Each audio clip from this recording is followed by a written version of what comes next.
Welcome to the Navia line. This journey will be returning to the Court of Fontaine. I am Elfan, your tour guide for this trip. But I hope you won't mind if my commentary fails to do justice to the majestic views before your eyes. Anyway, the destination of this tour is the capital city of this nation, the Court of Fontaine. Even the critic who once compared the city to a cage of stone and steel could not deny its aesthetic appeal.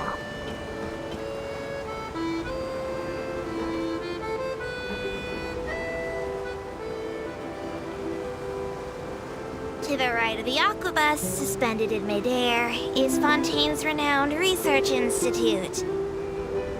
I hear the employees there do crazy overtime regardless of rank or distinction. I'm not sure if that had anything to do with the incident.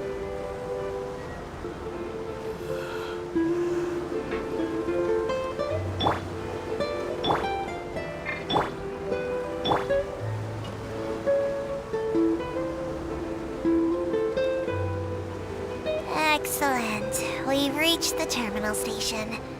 Please prepare to disembark.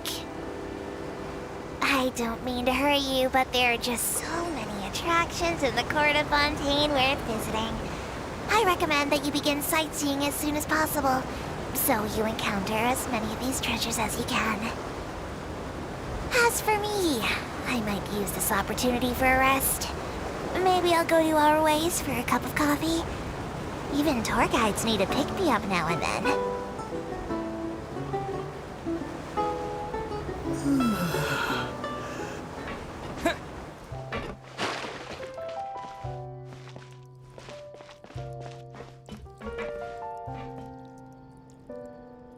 Welcome to the Court of Fontaine. Please watch your step.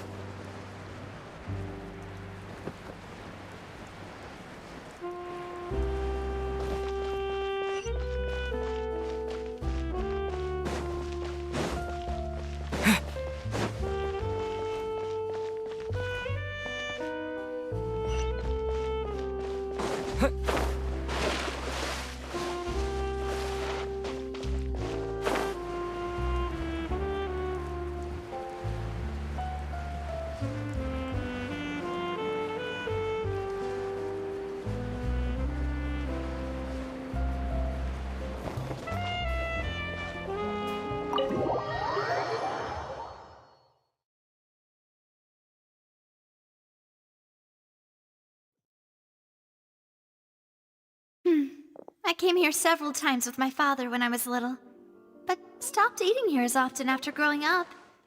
I hope the... Oh, don't worry! We haven't eaten at a hotel like this in a while. Paimon's getting excited already! In that case, I'll go order for us first. Please wait here a moment.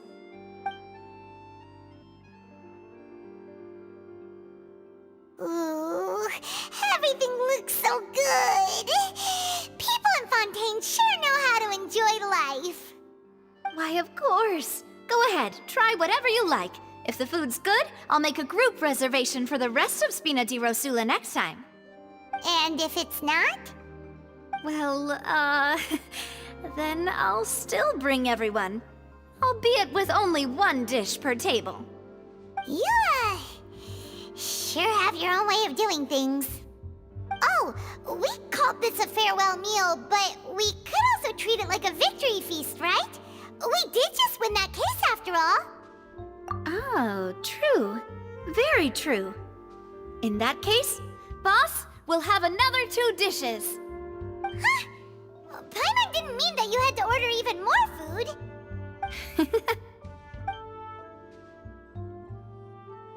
Speaking of cases, do you think that the mastermind behind the serial disappearances will get caught soon now that this has all happened? Well, we've certainly taken a big step forward, but I feel that's about it. We know that there's an organization that means to dissolve these young women, but we still don't know what they are really after. If it hadn't happened right in front of us, Paimon wouldn't have ever believed that a person could be dissolved like that. Right? Yet it was because this was such a preposterous notion that the investigation could never really move forward before. Ugh. If only that guy could have finished speaking! We were so close to hearing who was behind it. In such investigations, even the smallest step can seem like a yawning chasm if the trail of clues is cut off. To be honest, I don't have high hopes for any follow-up that the authorities might conduct. It's not that I don't have faith in their ability, it's just that a different perspective is required in some matters. It's easy to guard against and deceive a single narrow perspective. A shift in thinking is required at such times in order to produce a breakthrough. Which is exactly why the Spina di Rosula exist. Those highfalutin folk are not all-knowing. That's why we exist. To seep into the cracks where filth falls through, where their watch fails them. That's the kind of problems we solve. Seems Paimon thought things were simpler than they actually are. It's all right. Well, this was supposed to be a farewell meal, so I doubt you have further interest in this business, right? Let's talk about something else. Like, what are your future plans? That's true. We didn't have a chance to speak to her after the trial ended. It didn't really seem like the right time or place to do it anyway. I see. So, your primary objective, which has been foiled so far, was to have a chat with the Hydro Archon. I've heard that there's a long line of people waiting to meet Lady Farina. I suspect you'll be waiting for quite a while, considering that you missed your chance today. Yeah, we've heard that she's super popular here in Fontaine, and that it'll be tough getting any of her time. Well, would you consider some more, unique ways? Perhaps even methods of, let's say, questionable legality? Guess that's Spina di Rosula's boss for you. Chock full of sketchy ideas. Well, what did you have in mind? Well, one way would be to infiltrate a performance troupe at the Opera House, only to abandon your act at the play's climax and ask to speak to her after the performance. I'm sure Lady Farina would be eager to see the ending, and would agree in order to finish watching the play, don't you think? Could you suggest something a little more practical? This plan seems pretty hard to pull off. We'd have to go learn how to act, and acting's really hard. All right, here's another. Find a way to conceal yourselves under her bed, then wake her up in the dead of night and demand answers. Don't let her go back to sleep until she answers all your questions. I can personally testify that this one works. When I'm sleepy, I'll do anything as long as I can finally get some sleep. That might work, but that's not really the problem. The problem is we don't want to get ourselves arrested. Valid point. I overlooked that part. I was just thinking about leveraging a person's desire for sleep. All right, no more joking around. Perhaps you could... Oh, I don't know. Cut the line when she's on a break. You did defeat her in court, clearing citizens of hers from false accusations. False accusations she had nearly upheld personally. I imagine that she feels quite ashamed about the whole thing. You mean that if we catch her while she's on a break, she might be too embarrassed to refuse? Oh, that does make some sense. Why don't we give it a try after this meal? You know, strike while the iron is hot and all. Huh? Paimon, did you drink my Fanta? Was this your drink?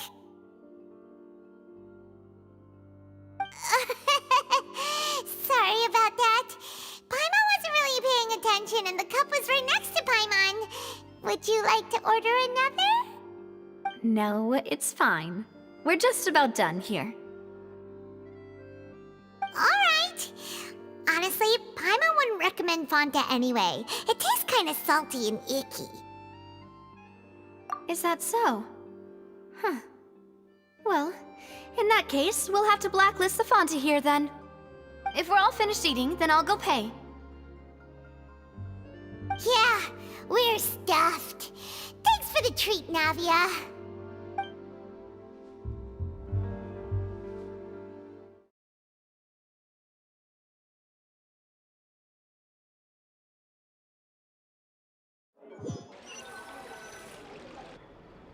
Oh, so full. Paimon can barely float anymore.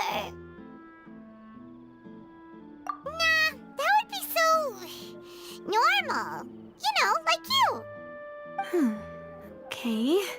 As for expenses this month, we're left with... Hey, Navia, what are you doing over there? Oh, nothing. It was just a meal, you know? Nothing the Spina di Rosula can't cover.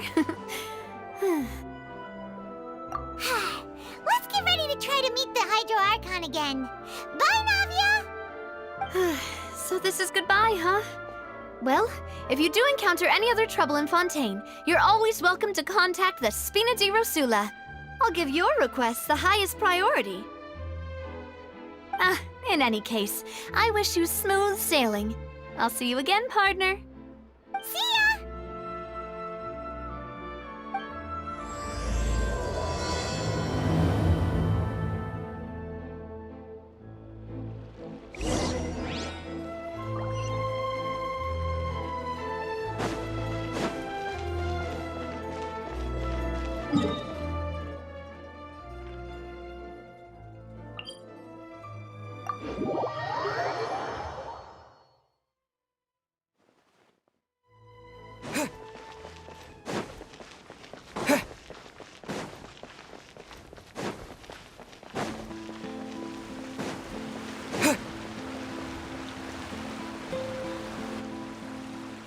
People around anymore.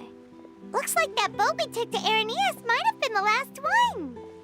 Vache. Looks like we're back here again. Huh? Traveler? Are you hearing voices again? Ugh. That's kinda spooky. Are you sure we don't want to come back in the morning? Vache? Vache. Hey, why are you still walking towards it? There might be something nasty in the water. Huh? Hang on. Paimon can kinda hear a voice. It's calling for Vache, right? Hey, Traveler? Stop walking! Come on, wake up!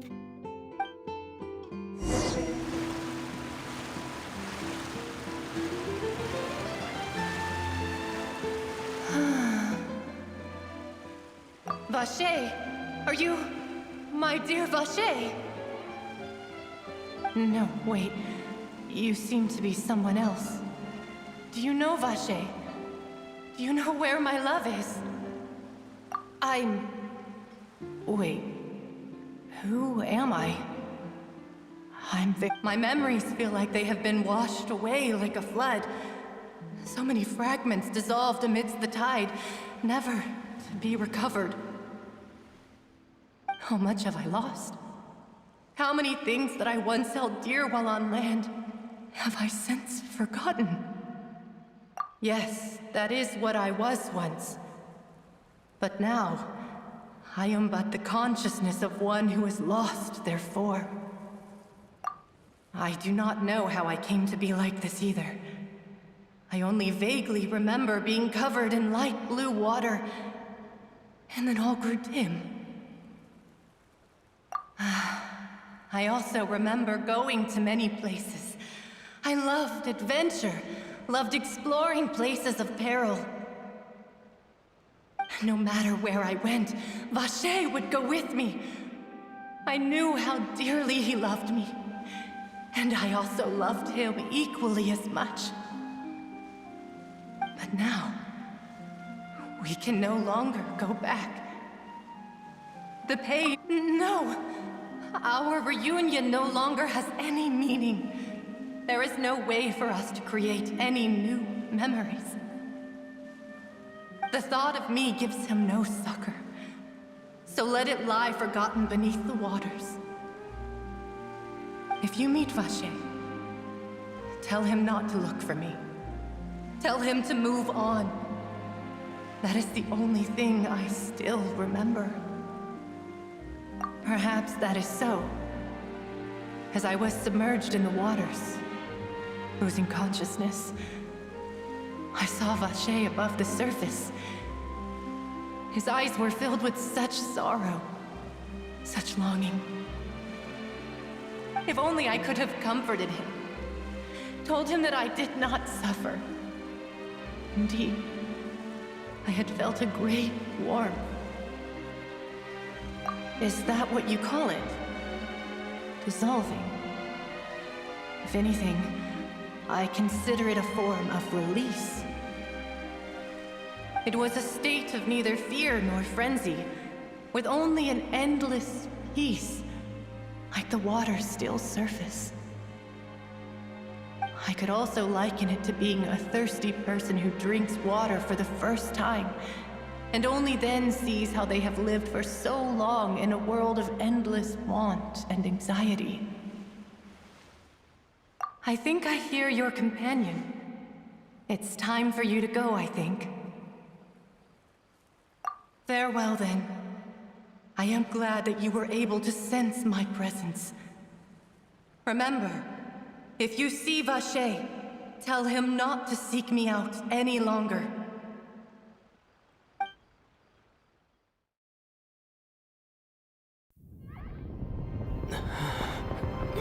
Wake up! Come on, hurry! Nami is outnumbered!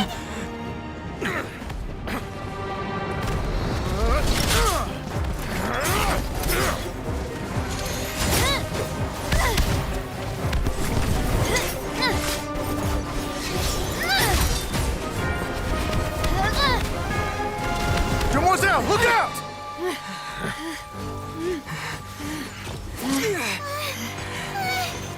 Dear God, it's a whole army of Gardamex.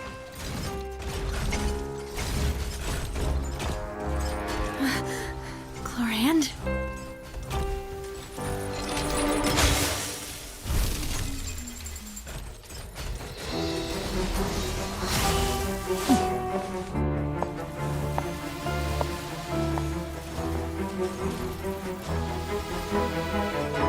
Quick, now's our chance!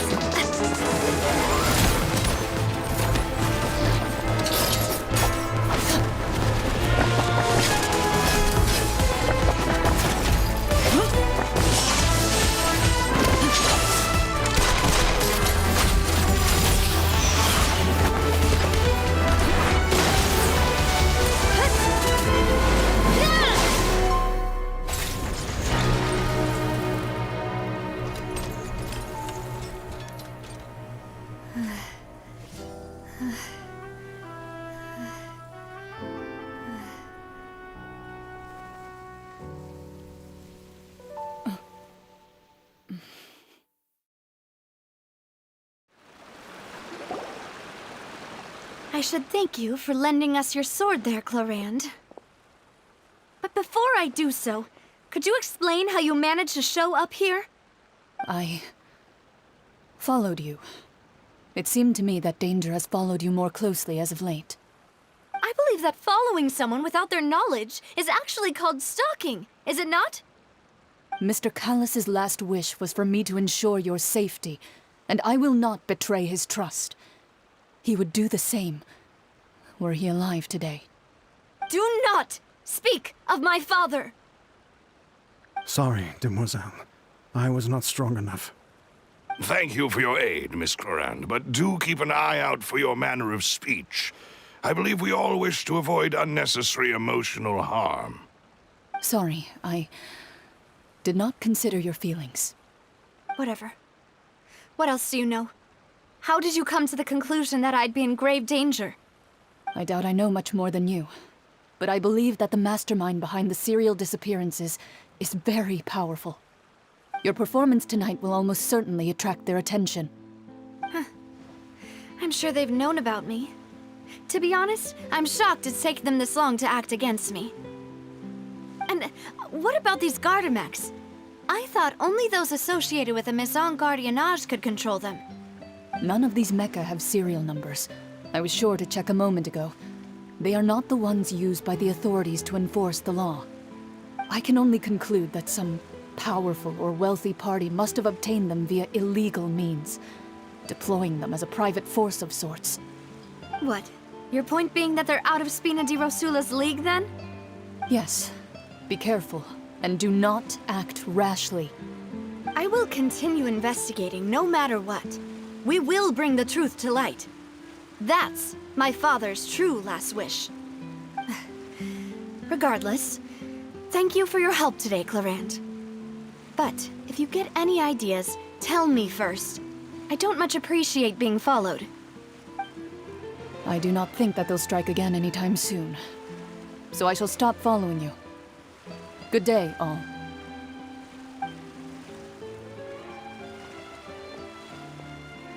Right. I suppose that's the best news we've gotten today. Demoiselle, I believe that Miss Clorand was being sincere with you. If we tried, we could attempt to thaw relations a little. I know, I just... She's... Oh, thank goodness! Paimon thought we were done for!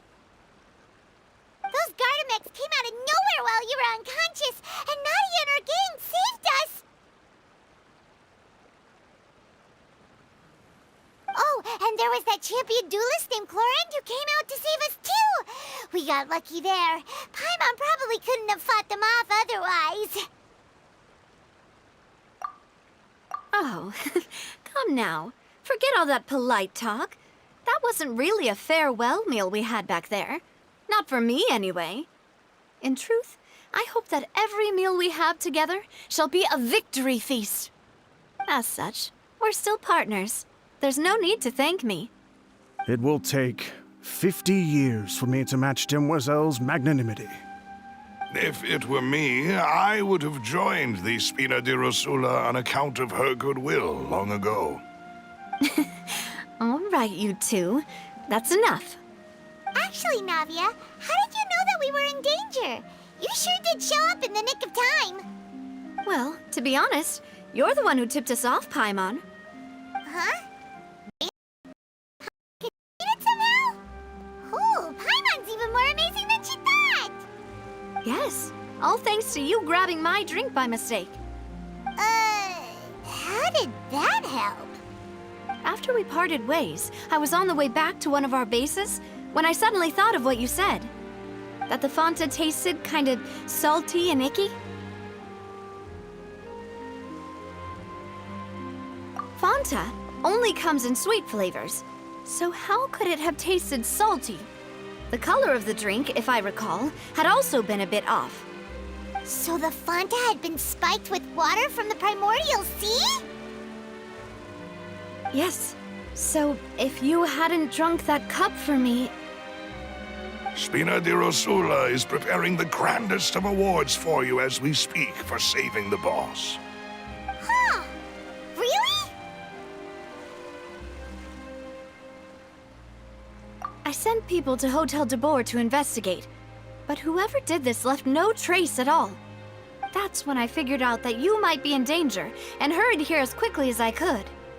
But why would they go after us too? All we did was defend Linny in court and help clear his name. Ugh, now we're caught up in this mess too, aren't we? Well, you did foil a plan that they were probably pretty proud of, and almost got their name in the process. Speaking of which, did anything strange happen when you drank the primordial seawater? Well, it can't be a coincidence that the traveler fainted just now. He said that he heard that voice calling for Vache again. Oh, and this time Paimon heard it too, but it was real faint. Does this situation have to do with the primordial seawater then? Does that mean the primordial seawater raises someone's sensitivity to hydro when it's used on people who are not from Fontaine? That doesn't sound like too much of a bad thing, to be honest. New intel? While you were out cold? Well, let's hear it, shall we?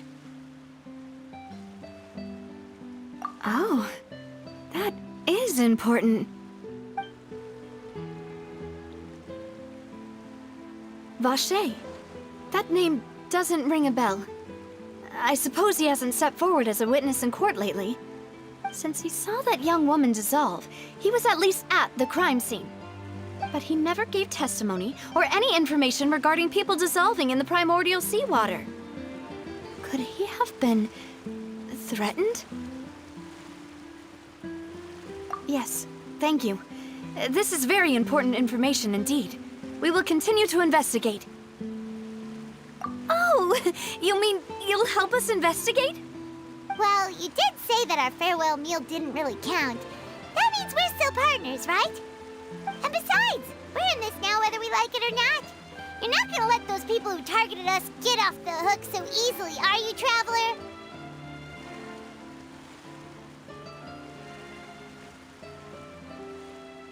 Demoiselle, do try not to look quite so pleased. You are the face of Spina di Rosula, after all. You talk too much. Well, in that case, let's head back to one of our bases, shall we? I'll arrange accommodations for you. We also have some plans to go over, and hopefully we can deepen our bonds as partners. But we'll take that one step at a time, I guess. Don't worry, you two. With us around, our base is definitely secure.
It's right up ahead. But let's make sure we weren't followed first. I've been keeping watch, Demoiselle. I haven't spotted anyone suspicious thus far. Very good. But let's not let our guard down for now. I shall find rooms for our respected guests. Thank you, Malus. Now, let's continue, traveler.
This is your base? It's not quite what Paimon imagined. Your accommodations have been arranged. Under the present circumstances, I can confidently say it's the best we have. Well, our funds have been a little tight lately. After all, we don't allow illegal or unethical profiteering. In fact, our funds often come from citizenry who support us. Seems like it's tough times for everyone. But if you have the support of the people, that does sound like it's worth it. To be honest, our financial situation was a lot better back when my father was in charge a few years ago. I'm afraid I'm not quite his equal. Your father... he was the previous boss of Spina di Rosula, right? How did he... Demoiselle, if you'll allow me to explain. No. I'll explain it myself. I suppose I couldn't run from this topic forever. And as partners, this is something I hope they can understand. My father's name is Callus. Yes, the same one they call Callus the Unfaithful in the streets. 3 years ago, he was accused of murdering his own friend. But he chose a duel to defend his honor instead of standing trial. He died in the duelist's ring. Oh no. But I do not believe my father was a murderer. I'm sure he was set up. At the time, I believed that if he only stood trial and was duly investigated, something amiss would crop up and prove his innocence. But strangely, he not only requested the duel himself, but rumor has it that even after being seriously injured, to the point where he could be deemed as having lost the duel, he refused to surrender, determined to die in the arena. 3 years later, I still don't understand why he did that. How could he protect his honor if he's dead? If anything, he gave up his chance to defend himself. The closest piece of info I have is that my father had been investigating the serial disappearances case at the time of his death. Ah, so that's why you're so determined to get to the bottom of that case. That's right. I've also tried to investigate the murder my father was implicated in, but I haven't found a single new clue in my countless reviews of the investigation records. However, I believe that if the murder case is related to those behind the disappearances, they must know something. I must know what really happened. Was my father coerced? Framed? Even if he really did kill his friend, I must get to the truth. If only he'd been more open with me when he was still alive. He even hid the fact that my mother died due to complications when giving birth to me. And now, here I am investigating his death. You really are a handful, aren't you, Papa?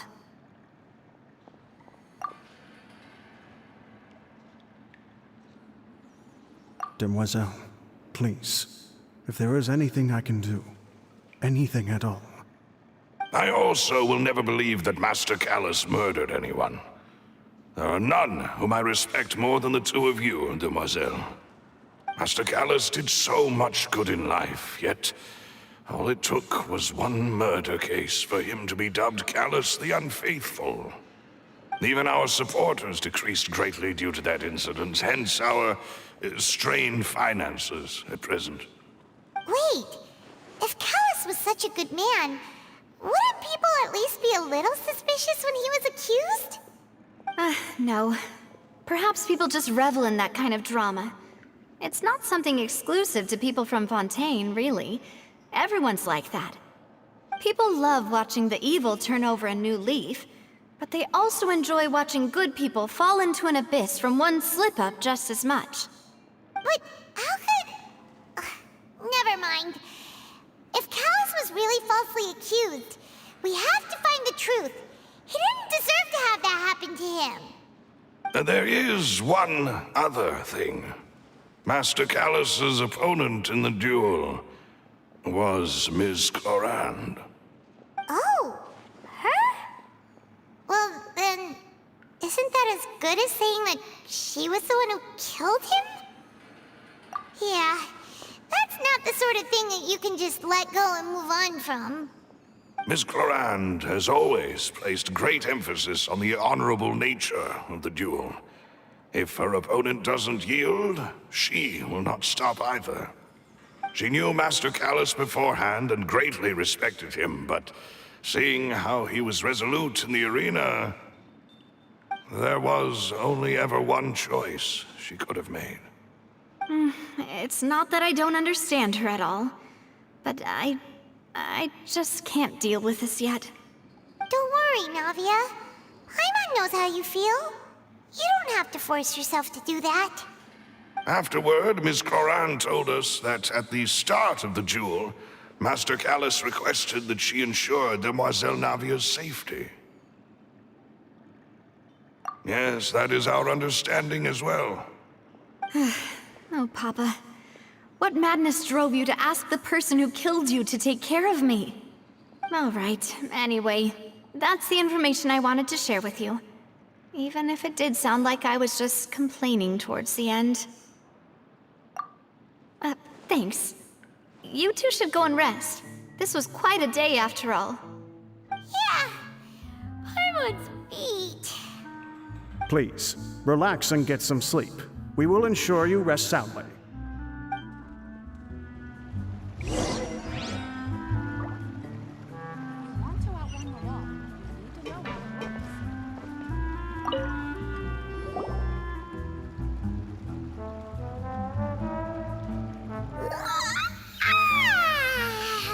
Paimon slept so well. This place feels almost too safe. Huh? Navia? Where did the other two go? I sent them back to Poisson. It's Spina de Rosula's place of origin, and where we have our headquarters. There's not much for them to do here at the moment. Paimon gets the feeling that you're just trying to get them off your back. But never mind that. When did you get back?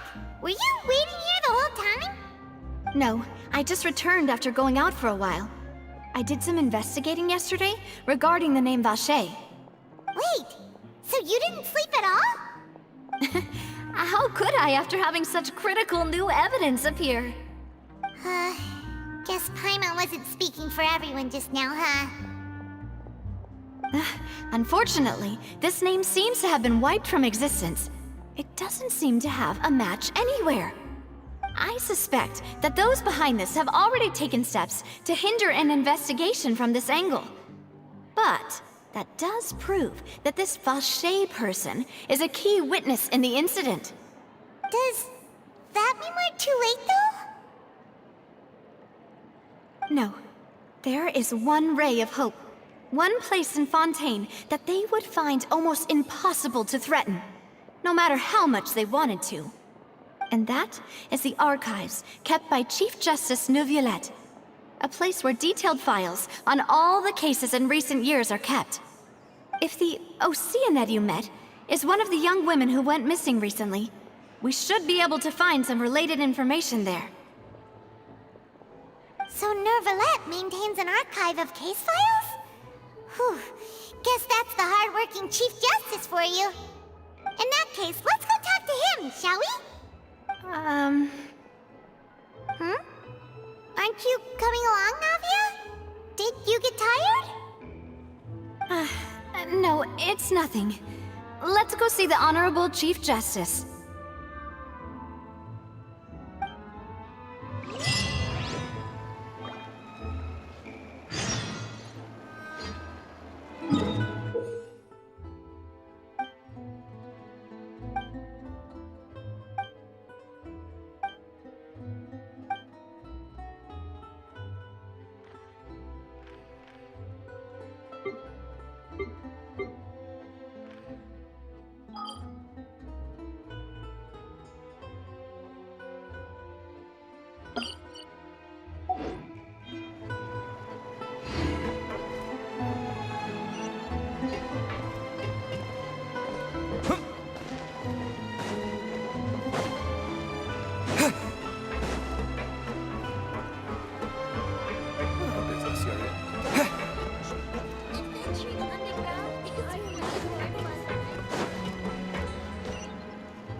place we're going is called the Palais Marmonia.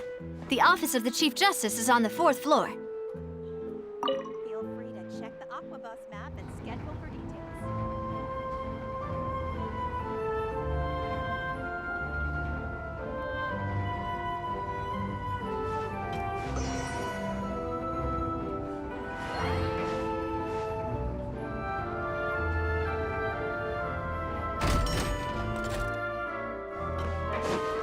The Palais is right up ahead.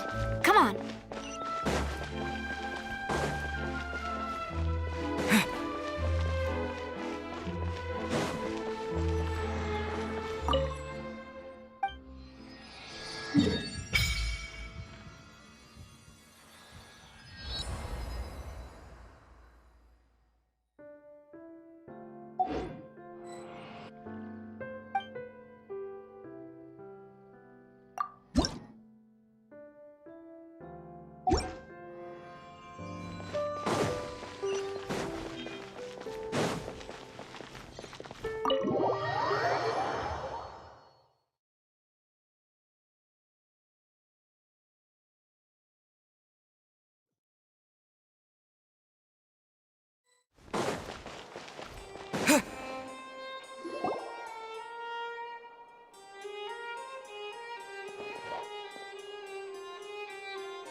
Halt! Please state your business here. The Chief Justice is presently occupied with official matters. Huh. This place does look pretty heavily guarded. Guess that proves that Nervalet's files are really secure. Hey, don't you recognize us? Huh? Who are you? Just to be clear, I don't care who you are or who you might be related to. Our rules make no exceptions. See? They've got great discipline, too. Yep. Paimon can tell. If you're here just to crack jokes, I can point you towards the exit. Unlike some, we're busy, so please leave if you don't have a reason to be here. No. What I meant to say is, shouldn't you remember us from a few days ago? We were at the trial of the great magician Linny. Oh, yes, I remember. I read about it in the Steambird. You must be Linny's attorneys. It's all coming back to me now. We're here today to report and archive some information on a follow-up case. Huh, is that even a thing? Of course. Don't worry. We're here on official business. You can trust us. All right then, I'll let you through. The Chief Justice is just inside. Thanks so much.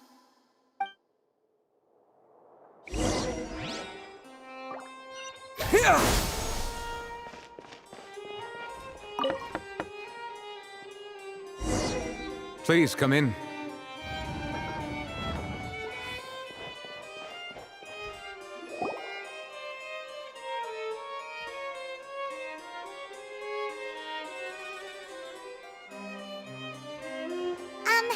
Sorry to barge in, Monsieur Nervalet. We only lied to get in because we didn't know any other way. It's all right. Please let me know how I may be of assistance to you. So you're not mad at us? We're looking for a man called Vacher. He may have been an eyewitness in the serial disappearances case. If we can find him, we may be able to unearth some key information on the case. Ah, I see. In that case, please wait here a moment while I browse through the files.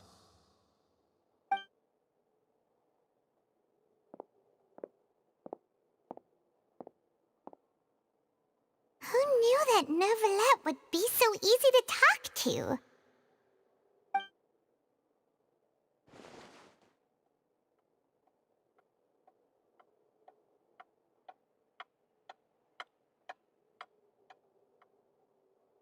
Unfortunately, I'm quite certain that no one by the name of Vacher has been involved in any case, criminal or civil, in the past several years.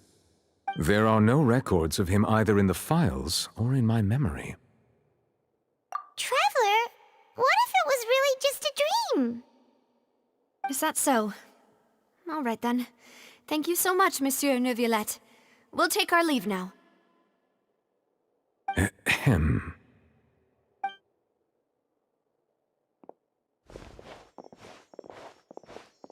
Miss Navia, I can understand how you feel. Your father, Callus, was a truly exceptional man. We deeply regret his passing.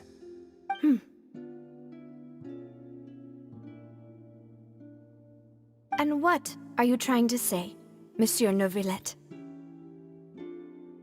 Are you trying to console me? Extend your sympathy? Or just express some tendril of regret? No. You are not trying to do any of that. I can hear it in your voice. There's no emotion behind your words. You only said those things because you felt like you should. It's just like last time. After my father took his place in the duelist ring, I pushed through the guards to talk to you as a last resort. You even told me then that you thought there was something fishy with the case, yet you still allowed the duel to go ahead. In your eyes, the value of a human life is nothing compared to those cold laws you hold so dear. If you truly regret my father's death, then why didn't you call a stop to the duel? Why didn't you give me the power to stop him from throwing his life away? Why did you just let him die, despised and hated by all? Everything was hanging on a thread at that moment. Just the tiniest effort could have changed everything. There are still so many things I never got to tell him. So many questions he still owes me answers to. If you really have no heart, then just look me in the eyes. I, Navia, will show you the true meaning of regret. I'm sorry, Miss Navia. You and my father are truly alike. You keep all kinds of things in your heart and never say a word to anyone. It's not so much that you can't feel, but that you would never express anything. Oh well. In any case, everyone already knows full well the apathy of the Chief Justice. My apologies for taking my emotions out on you, Monsieur Chief Justice. Let's go, Traveler and Paimon.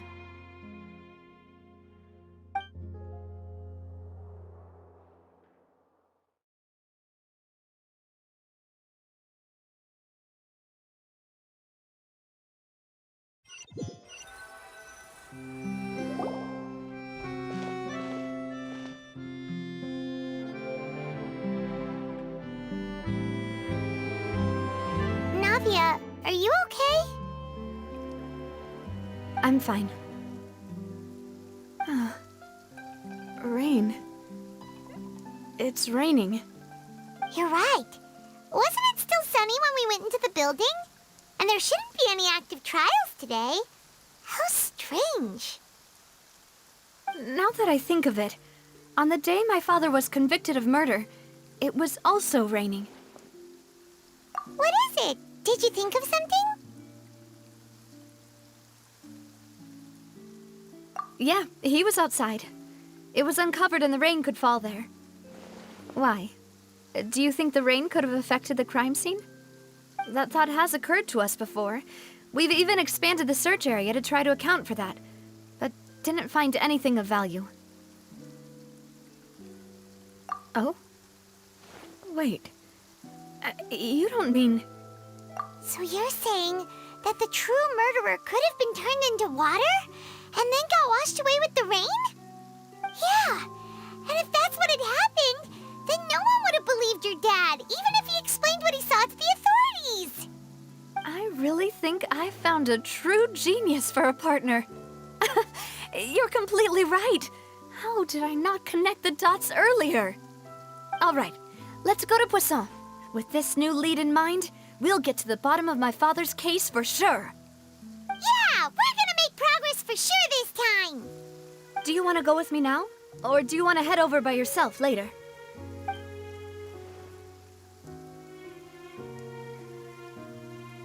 Great. Let's go then.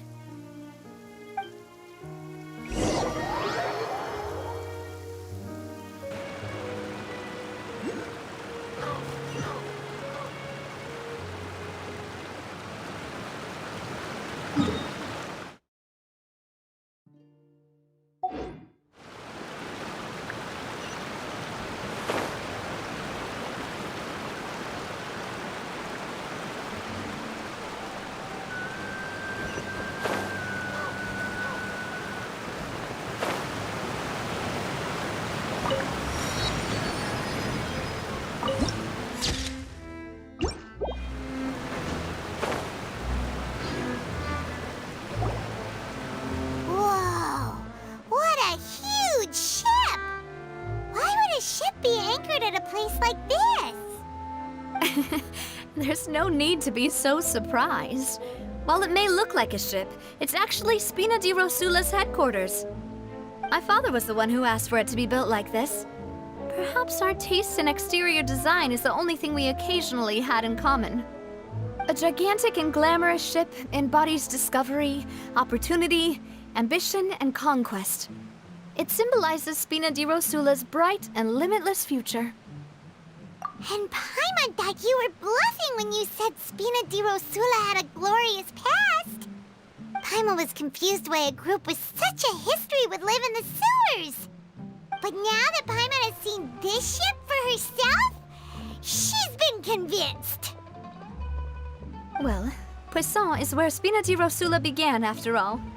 It's our main base, our home.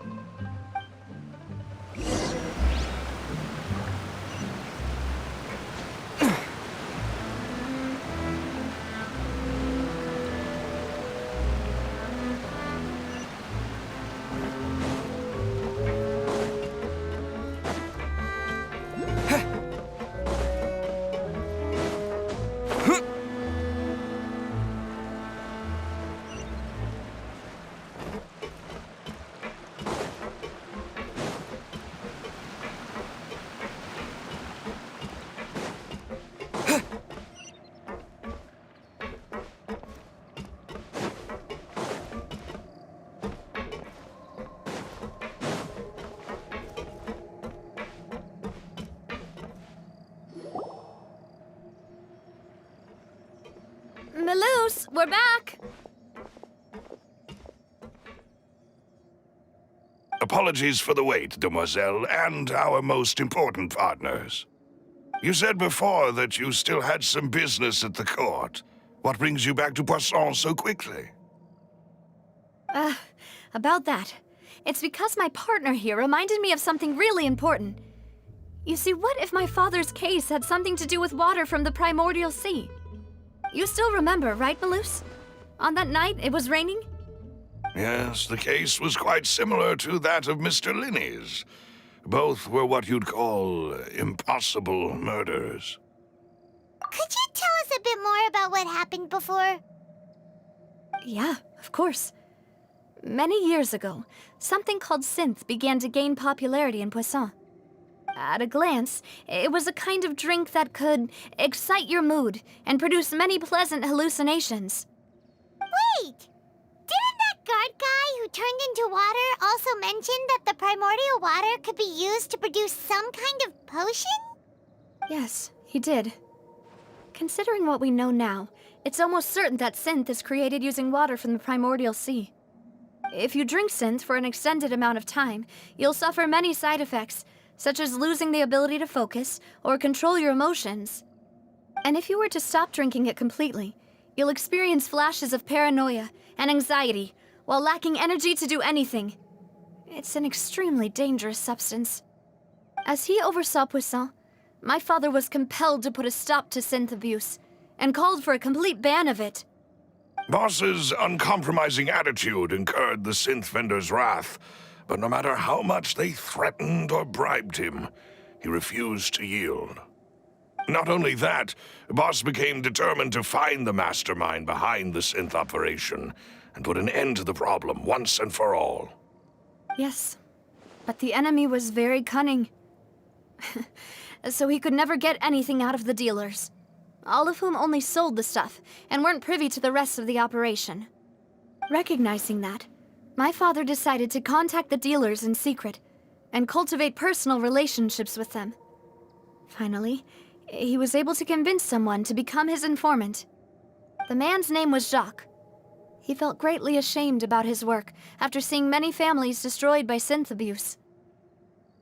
That night, my father hosted a banquet at his countryside estate. He planned to meet up and exchange information with Jacques over some food. But then, we heard 2 gunshots from the courtyard. We raced to the scene and found my father, still holding a gun, and Jacques, who was already dead on the ground. Huh? How did that happen? Aren't they on the same side? Sounds just like Lenny's case, doesn't it? In both cases, the culprit seemed obvious. but neither appeared to have any motive at all. Looking back on it, though, I now believe the most important clue was something we all overlooked at the time. There were pieces of clothing left at the scene. Precisely. It's all thanks to you that I made the connection now. Back then, we all just thought they were some costumes that Jacques used to disguise himself at the banquet. But, considering it now, it's almost certain that they belong to a third person at the scene. With one extra person, we'll also need to reconsider why the 2 shots were fired. You're right. We still don't know what happened. But my intuition tells me that we're on the right track to figuring it all out. I'm finally headed towards the truth. Jacques was an empathetic man who was infinitely remorseful for his past actions. It's unlikely that he turned on Boss with 0 warning. I think this third person is probably the key to the full truth. On that note, however, even though this will not please you, demoiselle, as your and your father's butler, I must still offer a word of warning. Our opponent is insidious and cruel. They are extremely difficult to deal with, and Boss has already lost his life trying to bring them to justice. Even though Spina de Rosula has lost most of its former glory, Poisson has welcomed a new time of peace, and we have been allowed to live out our lives. There is no need to follow your father's path. It would be both wise and in line with Boss's wishes to step back and give up on the case. If that's indeed what he wished for, then he should have told me that himself. Was I not the closest person to him? And yet, I was the one most kept in the dark. What was the point of him dying without sharing any of the secrets he knew? Did he manage to protect anything in the end? Synth is still here. Callus the Unfaithful is still his epithet. And Spina di Rosula is barely getting by. Nothing has changed. Did he think I'd just accept his meaningless death and live out my life just as meaninglessly? I've never accepted that, ever. Not since that day, and certainly not now. I want to find out the real answer for everyone's sake. For the missing girls, for the victims, and for myself. Navia. This is indeed the best moment to act. Your partner appears to be quite reliable, and more importantly, demoiselle, I think you're also ready to take this on. So you do know something else, Malus? Yes, I do. In fact, even before that banquet, Boss already knew of the connection between Synth and the serial disappearances case.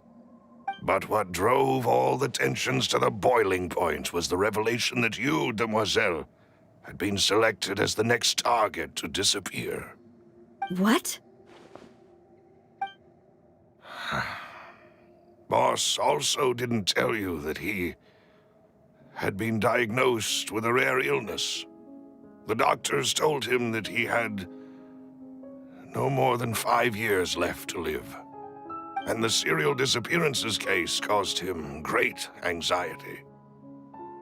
5 years was nowhere near enough time to resolve this long-standing conflict. But once he passed away, all the danger would pass on to you. Knowing all of this, he decided to use one final intimidation tactic before his death. He claimed to have already gotten his hands on some key incriminating evidence for the other side, and even told some members of Spina de Rosula about the details. But as long as you remained safe, he would not share the evidence with the public.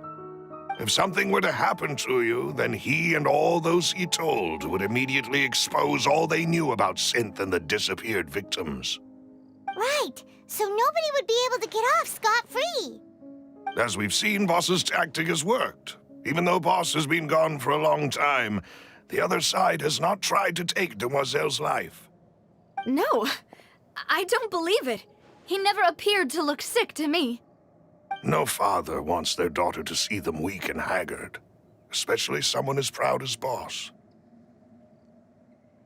To him, dying in a duel and suffering lasting dishonor as the unfaithful was still far preferable than losing face in front of his daughter. So he chose to die in silence, so that he could protect me. I'm afraid you're not understanding this correctly, demoiselle. What Boss wanted to hand to you was not a parasol, but a sword. If Boss's spirit could hear you telling me that you want to find the answer for the sake of everyone involved, I'm sure he'd be extremely proud. That fool. Couldn't he have just given it to me straight? No.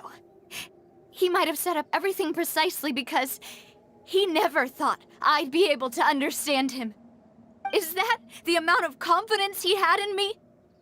And what if I was never able to make it to where I am now? Yeah. I suppose that's true. With the way he'd set things up, if I had wanted, I could have just lived out my life without a care in the world. But thankfully, he rarely talked to me about complex matters, and thus understood little of me as a person. In this case, he really didn't need to give me an easy way out. Malus, what was the key evidence that he shared with you? It's the location where synth is produced. Essentially, it's the enemy's headquarters. When he was threatening the enemy, Boss didn't share the specifics of the incriminating evidence he found. But if you want to use it against the enemy, you'll still have to take several things into consideration. Why? If we know where the place is, can't we just go storming in? You mustn't forget that we're fighting against a mysterious and dangerous organization that's been in operation for decades. There's no telling what might be lying in wait at their headquarters. We also have no idea what kind of evidence we may be able to find inside, nor what people we may be able to capture. But a single visit to their headquarters would be tantamount to a formal declaration of war. The worst case would be that we leave empty-handed, but also open ourselves up to full retaliation. Then, in that case, why not work with the Fontaine authorities? Well, you saw one of them dissolve during Mr. Linney's case. We have no idea just how thoroughly they may have been infiltrated. Huh. That's true. Seems my father really had no choice. But things are different now. It should be a lot easier to prove the other side's guilt, now that we've connected Synth with the disappearances case. You sound like you've put a lot of thought into this, Malus. I am the butler, after all. I live but to serve the boss and Demoiselle's will. I've always been willing to take on any kind of risk for your sake. But considering my relative lack of ability, I've spent my time keeping secrets, performing basic investigations, and waiting for the right time to come. Thank you for all of that, Malus. Have you discovered anything new in the past few years? Let me think. One conclusion I came to was that the enemy must be quite familiar with Spina di Rosula, or at least have an informant planted here. When I announced orders to the organization's members on Demoiselle's behalf, I used to deliberately keep a few people in the dark and observe the reactions of the synth vendors. If the vendors didn't change their plans, then the individuals informed of our orders must be innocent. If the vendors packed up and fled, however, then someone must have given them the news. After several rounds of testing and investigative tracing, I've narrowed the suspect list down to 3 people. The first is Florent, Spina di Rosula's senior advisor. Huh? Florent? Yes, surprising, isn't it? He was one of the people Boss trusted the most, which also means that he was someone who understood Boss really well. Thanks to his position within Boss's innermost circle, he always knew our upcoming plans and could thus avoid capture this whole time. There's someone else like him too. Marcel, the head of Confrérie of Cabrières. Uncle Marcel. It's a guild in Poisson. A boss helped it to grow to its current size and prominence. In the beginning, they were only reselling some daily goods, but now they're one of the richest guilds around, with a lot of business connections in the city. So, they're like a sister organization of Spina di Rosula? Yes, you can say that. When we were fighting against the synth dealers, they provided us with plenty of support. It's a bit difficult to imagine someone using their own money to hunt down themselves.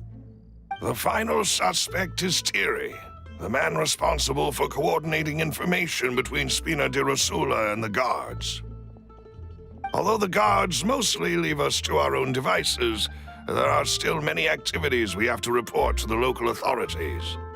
Since Thierry is always in the know about our current activities, he could theoretically always plan one step ahead.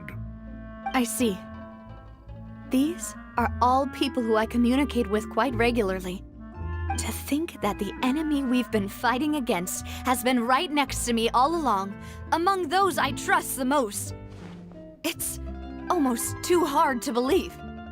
If you want to investigate them, please take every precaution to not alert the quarry. Judging from our experience, the enemy is extremely cautious. Of course. And thank you, Malus. You've provided us with a lot of great information. You're too kind, my lady. I'm just doing my duty. And before I forget, proving Boss's innocence would also mean clearing him of blame in Jacques' death. After that incident, Jacques' wife and daughter were taken into the Spina's care. They still live in Poisson today. If it might help, you could also pay them a visit. I can make the necessary arrangements. Aw, thank you so much, Malus. You really are the best. A new case awaits, my dear partner. I hope we can work together to uncover the truth and end this case once and for all.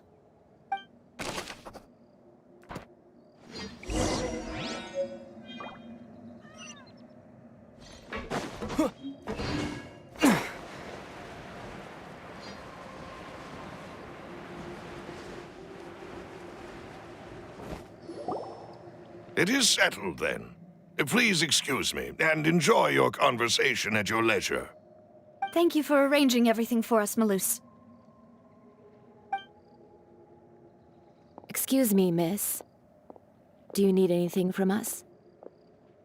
Oh, Hey, Navia's all quiet. This isn't like her at all. I'm sorry that I only came to visit after all this time. After what happened, I didn't know how I was supposed to face the two of you. Ah, if it's about that, there's no need to apologize. After my husband died, Spina di Rosula sent us a lot of mora and support.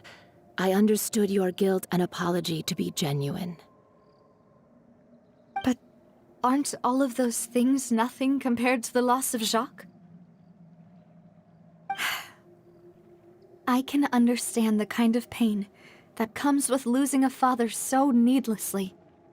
You don't understand at all. I didn't know how to face you, because I didn't know what I could possibly bring as a consolation gift.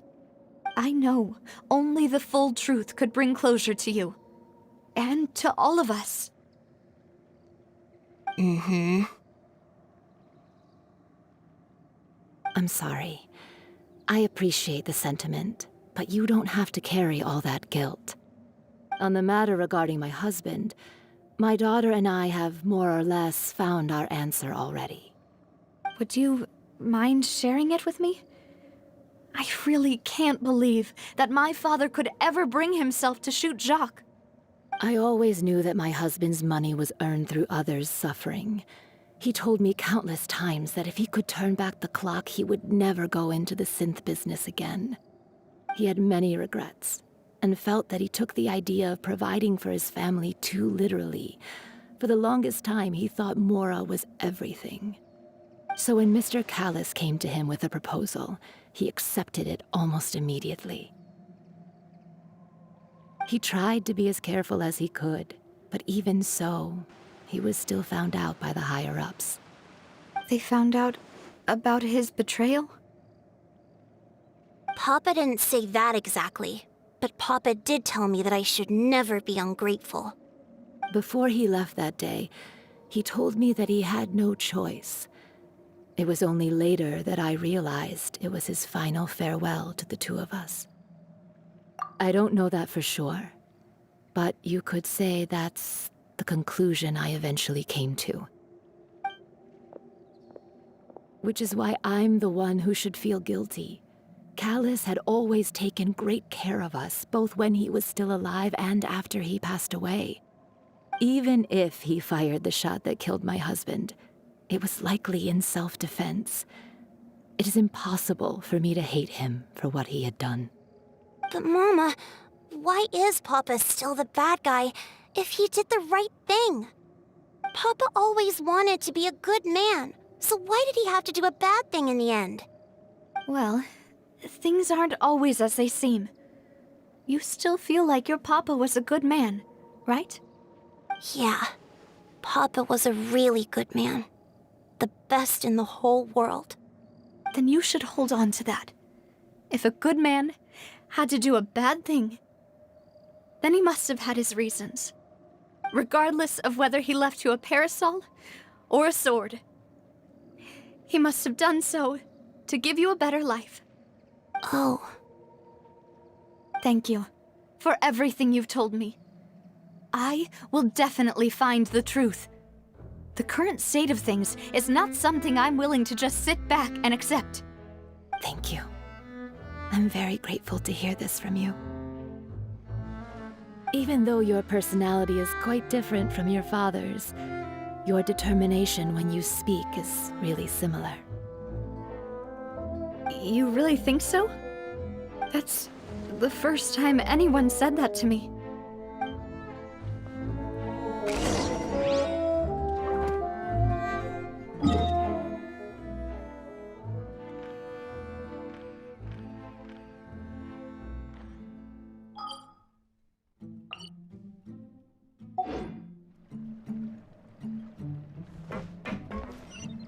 Are you okay, Navia? I'm fine. Don't worry. Let's investigate the 3 suspects next. Laurent should be nearby, and we should be able to find Thierry and Uncle Marcel in the city. I'll get myself together on the way, so please don't worry.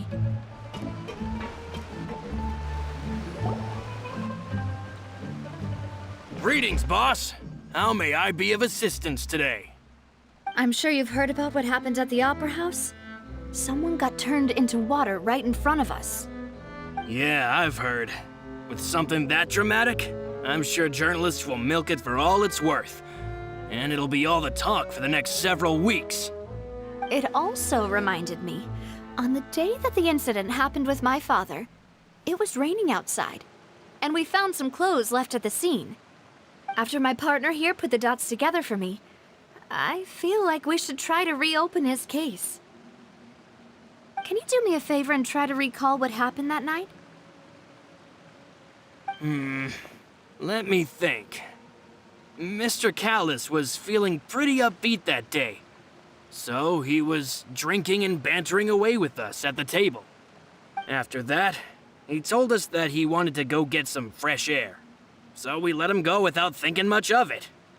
Who knew that we would hear 2 gunshots ring out right after? My first reaction was that Mr. Callus's life was in danger. So I grabbed my holster and made a mad dash toward the scene.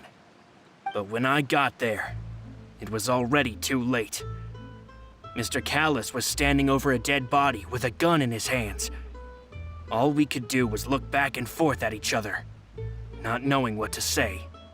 So you also remember 2 gunshots then? Indeed. The guard said that the first shot didn't hit anyone, while the second killed Jacques. But I've never really bought that explanation. Reason being, Mr. Callus had left his gun on the table. I even made sure to confirm that before running to the scene. But according to the guards, that doesn't mean he couldn't have had other guns on his person. about the clothes left at the scene that you mentioned. Do you think there was a third person there who was turned into water?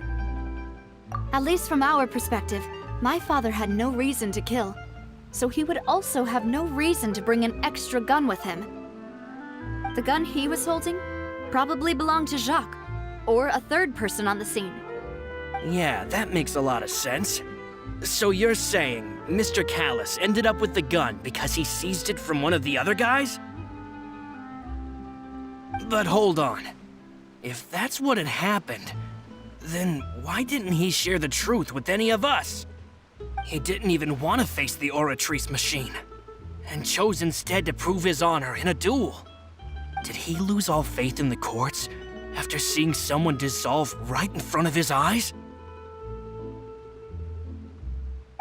About that, Malus told me a thing or two. So, I think I can understand why he committed to the duel. I'll tell you everything once the whole truth has been revealed. I understand. Then I'll leave Mr. Callus's honor in your hands, boss. And if I may just say one more thing. The whole Callus the Unfaithful epithet has been a thorn in my side since the day it was invented. Many people have laughed at me for still calling him Mr. Callus, even after so many years have passed. But it was Mr. Callus's trust that allowed me to rise through the ranks of Spina di Rosula and live the life I lead today. No matter what others might say, he'll always be the man I respect the most. And he'll always be my boss. Don't worry. I will definitely find the truth. You and all our other comrades at the Spina deserve to know the truth as well.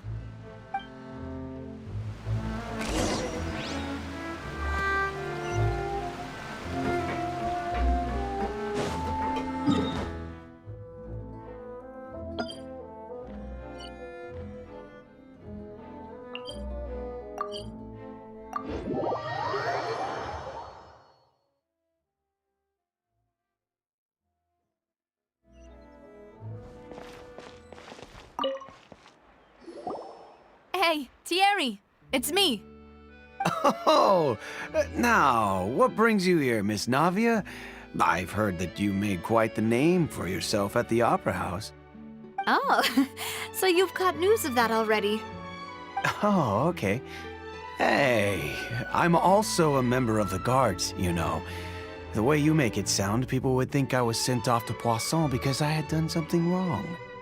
Are you sure there isn't a little bit of truth in that? Under normal circumstances, shouldn't you have been called back to the city already? I mean, where I work is really up to me. Let's just say I enjoy the ambiance of Poisson. Callus did a fantastic job running the town, building Spina di Rosula from the ground up and clearing many obstructions in my way. It would be next to impossible for me to find a similarly easy but high-paying job in the city. Anyway, enough chit-chat. Are these two friends of yours? You, here for some formal business? Yes. These two are my partners. What happened at the Opera House made us realize that Linny's case and my father's may be related. We're trying to reinvestigate the details of my father's old case. Ah, I get it. You think there might be more to the case now that we know people can be dissolved into water, right? I was also flabbergasted when I first heard of it. If you want to go through the original files from your father's case, I can help you look for them. That'd be much appreciated. Thank you. Actually, I have another question. Do you have the authority to dispatch Gardamex? Of course. Without them, I couldn't possibly handle Poisson on my own. Why do you ask? We definitely can't use them to forcefully get more evidence for your father's case. Well, you see, just recently, we were attacked by a horde of unnumbered Gardamex in the city. So, if you hypothetically wanted to do something against me, all you would need to do is get rid of the mecha serial numbers and send them after me. Then you think too highly of my abilities. Dispatching mecha is very different from controlling them. If I had to make an analogy, when you order a dish, the chef will make it for you. You can ask the chef to cook, but not to massage your shoulders or carry your baggage. If you try to make unreasonable demands, the chef would just think you're out of your mind and ignore you completely. The same goes for me and my Gardamex. Removing a serial number is also not as easy as you might think. There are a lot of complex steps to it, and it's almost impossible to keep it a secret. So I can promise you, those mecha were definitely private units. They're certainly not cheap. So, whoever their owner is must be super rich, powerful, or both. Now that you mention it, though, being in the synth business would definitely be profitable enough to afford this. Oh, then you're officially in the clear, Thierry. Oh, well, thank you for the vote of confidence, Navia. Jokes aside, I'd like to wish you all the best with your investigation. I'll be staying in the city for a little while, so just come find me if you need any support from the guards.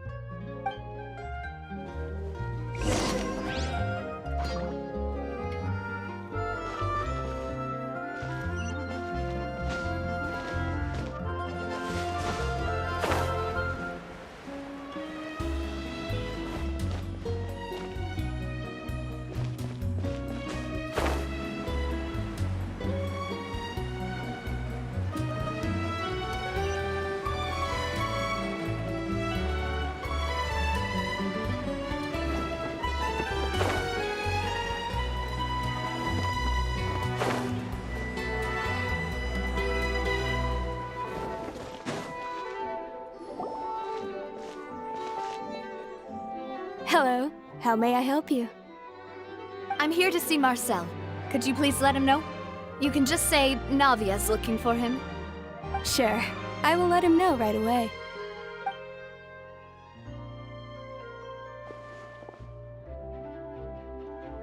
Navia, hello. Sorry to keep you waiting. I'm not as young as I used to be, so my legs are giving out a bit. Oh, it's all right, Uncle Marcel. There's no need to stress. I just wanted to talk to you briefly about what happened in the Opera House. I'm sure you saw everything too, right? Yes, I've never seen anything so strange. Oh, you were at the Opera House too? That's right. I went there with Navia to see the magic show. Who knew it would turn into a whole murder mystery? I also witnessed your marvelous sleuthing work. Quite impressive. To beat the Hydro Archon at her own game on her own turf, I can already imagine everyone in Fontaine discussing your exploits over a few glasses of wine. Oh, Paimon doesn't want to become the talk of drunkards. Apologies. It's just how Fontaine is as a nation. Everyone loves drama and theatrics. Uncle Marcel, you've also noticed that other thing, right? The fact that humans can dissolve in water? Yes, I was reminded of your father's case right away. Is that what you're investigating now? Exactly. I still don't have much solid proof, but I can sense that the other side has already begun to act. Oh, and what makes you say that? We were attacked on Araneus by some unnumbered Gardamex. And there was also an attempt to get me to drink water from the primordial sea. If not for the vigilance of my partner, I probably wouldn't even be here talking to you right now. Oh, you're giving us too much credit. Wasn't it you who protected us? Alas, it seems things are heating up again. The peace that Callus sought so dearly will soon become a thing of the past. But rest assured, Navia, Poisson will always remain a safe haven for you. If you're scared, you can always return there. If anyone dares to lay their hands on you there, the Confrérie of Cabrières will use its funds to the last Mora to bring them to justice. Thank you, Uncle Marcel. But I don't intend to go into hiding. I'm going to strike while the iron's hot. Do you have any new thoughts on my father's case? About that. Sorry, my age is catching up with me, so it'll take me a while to recall my memory. The Confrérie was responsible for that banquet, so I was out and about the whole time making sure things were running smoothly. I didn't even have the time to drink with the guests. Then I heard the sound of a gunshot, and the rest was history. Oh, it's okay. No need to push yourself. We'll ask around some more, see if there are any valuable clues elsewhere. Sounds good. Just let me know if you ever need Mora. All my wealth comes from Callus's patronage and support. I'll spend however much it takes to clear his name.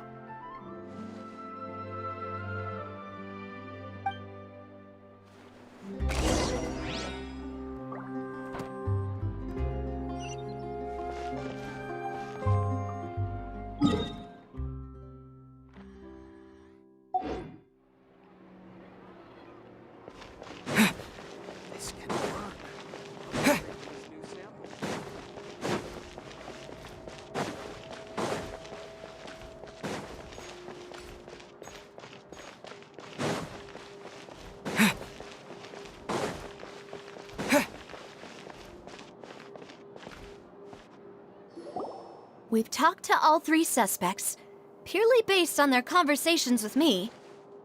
None of them sounded particularly suspicious. I suppose that's to be expected, though. If a single conversation's all that's needed to find them out, then my father wouldn't have needed to investigate the case for so many years. Anyway, even though we didn't make a breakthrough, let's still compile what we were able to find. But where should we start? Ah, you're right! Florent mentioned that Callus probably only ended up with the gun because of circumstance. That makes sense. According to Jacques' family members, he already told them that he had been discovered, and that he had no choice before he left home that day. If I had to guess, he probably received an order from the synth boss to kill my father. Had he refused, he and his family's lives would have been forfeit. So, Jacques fired the first shot? Oh? And why is that? Ooh, that's a good point. Jacques probably already knew that he was just being used as a tool for murder. And once he had completed his mission, he'd be of no more use to his boss. So, what would make more sense from his perspective would be to turn his back on the order and seek protection from my father. Makes sense. But without evidence, that's still just a theory. Besides Jacques, the attack from the Gardamex has been bothering me quite a bit as well. It's obvious that our enemy has become more antsy after the secret of the primordial seawater was revealed. Do you think he knew, even then, that we'd follow this lead to the end? Given everything that's happened since, it's quite possible. But who among the 3 suspects would have the ability to control privately owned Gardamex? Uncle Marcel? My father did really trust him. And they worked together on a large number of projects. Maybe that's how he got to know Jacques. And with funds from the Confrérie, he could also afford a large number of Gardamex. It's still really hard for me to imagine, though. After all, Uncle Marcel has been around since I was just a child. Also, wouldn't this mean he has been spending a whole lot of Mora and energy to fight his own synth business?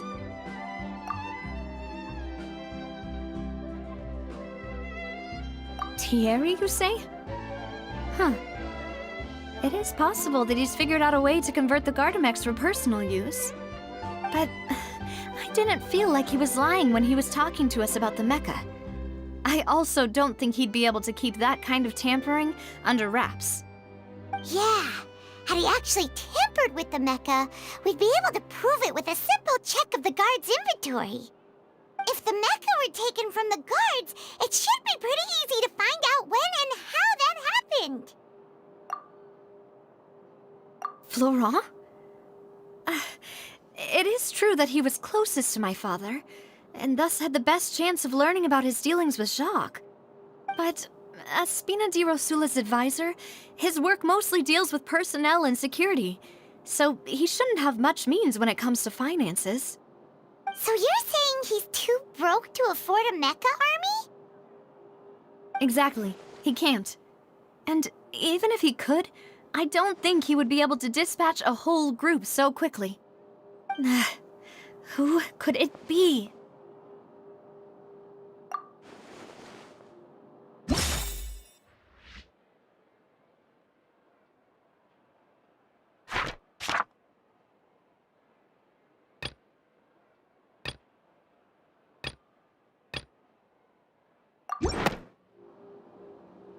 You know, if you think everything through, Uncle Marcel is indeed the most suspicious of them all. Could we be missing other suspects? Malus didn't know about the people turning into water thing when he narrowed it down to these three, did he? Malus has always been very reliable, and his judgment of others' trustworthiness has been fair and well considered. When he laid out his case for the three, the rationale he gave me made a lot of sense as well. The suspect is knowledgeable about the Spina's internal affairs, has the means to dispatch Mecha to assassinate us, and possesses significant intellect and foresight. Even if I don't want to believe it, I'm starting to see how things could all tie back to Uncle Marcel. Well, we still have another trump card on top of all the theorizing and speculating. Yes, Malus did say that charging straight in there would be extremely risky, but we don't have any other options right now. We need far more solid proof before we can hope to go charging in on our enemy. Navia, here you are. Oh, I've been looking for you. Huh? Aren't you the guy from the guards? Did something happen? Yeah. News came from Irenaeus just after you left. We've got another trial on our hands. Wasn't that place built specifically for holding trials? What's so newsworthy about this one? I know. But they said the person they're putting on trial is a Fatui harbinger called Tartaglia. What? Is that someone you know? Yeah, we know him. Maybe even a little too well. Well, he's been accused of being the true culprit behind the serial disappearances case. It's absurd, don't you think? Wait, how? None of our investigations have had anything to do with him. That's what I thought was strange about it, so I came to tell you the news right away. If the charge against him stands, then it'll be next to impossible to get the guards to support any of our planned investigations. Right, because they'll think they've already found the culprit. Yeah, and it'll be a lot harder then to clear Mr. Callus's name. I understand. Well, partner, what do you think we should do? We still haven't found any conclusive evidence. Huh? Split up? What do you mean? Just as expected of my partner. Since this is a trial about the serial disappearances case, the culprit's attention will be focused on Irenaeus, leaving his home base wide open. You're right. This is our best opportunity. All right then, let's do this. I'll stall them at the Opera House and charge Marcel as the true culprit. I won't have any chance of making that charge stick, though, unless we find more evidence. It'll be up to you to make it back in time and hand the decisive evidence to me. We'll help you, just like you helped us in Linny's trial. Demoiselle, please allow us to accompany you. I'm ready. Ah, Malus, Silver. When did you two get here? We heard that you'll be leaving Poisson and figured that you might require our assistance. It's our hope that your confidence will be bolstered with the two of us by your side. Thank you so much. Then, let's make haste for Irenaeus. Paimon, Traveler, I'll see you at the Opera House. See you then!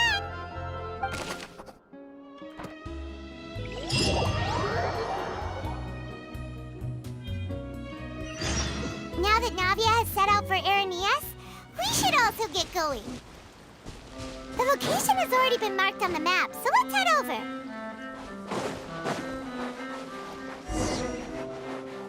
Huh. According to Malus's info, The synth production base is underwater.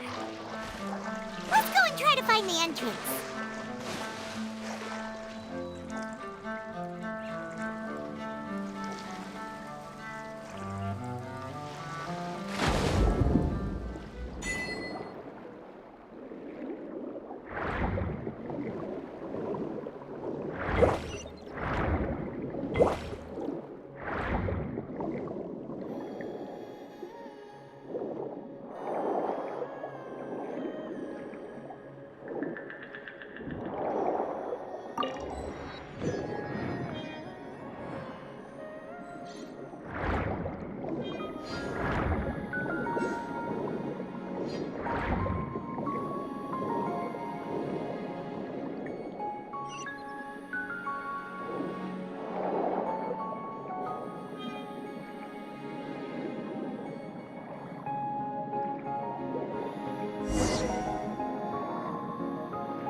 Finally found it!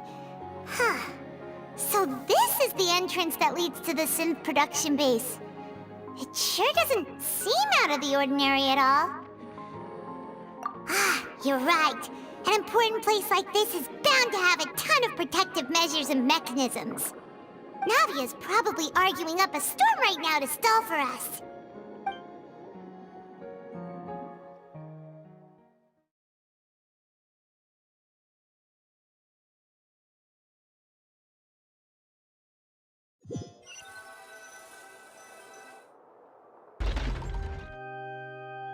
It would appear that I must repeat my question again, Mr. Tartaglia.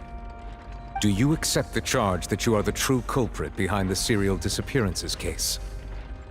To be perfectly honest, I don't understand your country's complicated court system, or the reason why I'm being charged with something I've never even heard of. However, I did hear that people who have been charged can choose to participate in a duel to clear their name. Is that right? In which case, as long as I accept the charge, I can have an all-out fight with that champion duelist Clorend, right? I've got to admit, that's one of the most enticing offers I've ever received. When I privately sparred with her last time, she was obviously holding back. Real disappointing. Hey! Don't you understand? You're currently the prime suspect for a major case. This isn't the place for you to be looking for fights. Oh? Sounds like the Hydro Archon wants to lecture me on the ways of the Opera House. Then why don't you duel me too? I'm the kind of student that learns best in the heat of battle. No. That's not what I meant. Alas, it would appear that communication with the defendant is going poorly, and we have made very little progress. In that case, let me explain everything from the very beginning again. The goal of this trial is to determine the culprit behind the serial disappearances case. That case had nothing to do with him! You've got the wrong man! Huh? What's going on? Why is she interjecting again? I told you it couldn't be one of the Fatui Harbingers. Miss Navia, this is the second time you've interrupted the court proceedings. I only tolerated your behavior last time because you were able to provide the court with a key eyewitness. But that was an exception rather than standard court protocol. I can very well charge you with contempt of court for your interjections. Oh, please. Did you ever think I had any respect for this place's pointless theatrics? We can put that discussion aside for now. I'm not here to argue with you. I'm here to charge the true culprit behind the serial disappearances case. And if my charges prove true, then Tartaglia here will be proven innocent by default, correct? Oh, a young lady has charged in and offered to clear my name. How fascinating. Well, I'd gotten half bored to death by all these rules and procedures anyway, so I'll take you up on that offer. So, Your Honor, is there nothing else for me to do now? You may take a seat for now in the audience, but that doesn't mean the suspicions against you have been lifted. Now then, Miss Navia, who is the person you would like to charge instead? That person is...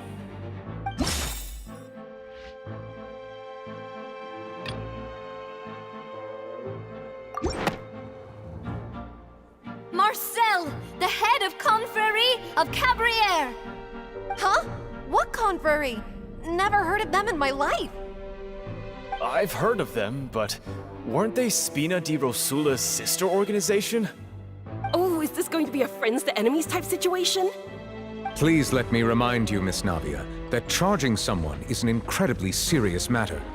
Committing to the charge also means taking on the legal responsibilities associated with it. And if the charge fails, depending on the circumstances, you may also be charged with the crime of making a false accusation. Knowing this, do you still wish to charge this man? Yes, I do. In that case, I declare the charge to be valid. Miss Navia and attorneys, please take your places on the court. Members of the guards, please contact Mr. Marcel right away so that he may stand trial.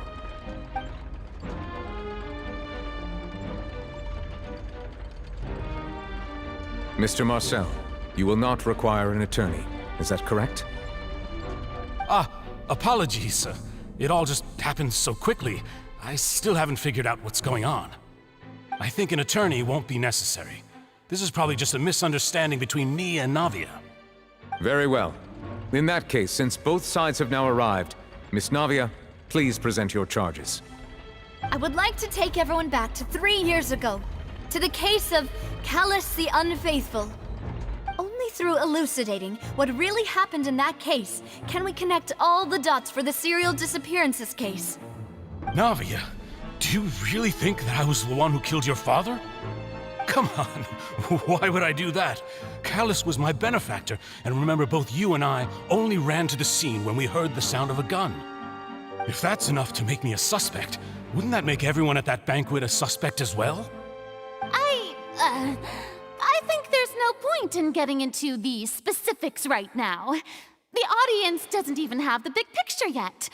Even I'm struggling to remember some details of that case.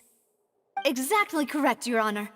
I must refresh everyone's memory about that case before I can explain my charge and reasoning. I see. In which case, I will recount the findings about that case as originally recorded by Maison Gardiennage.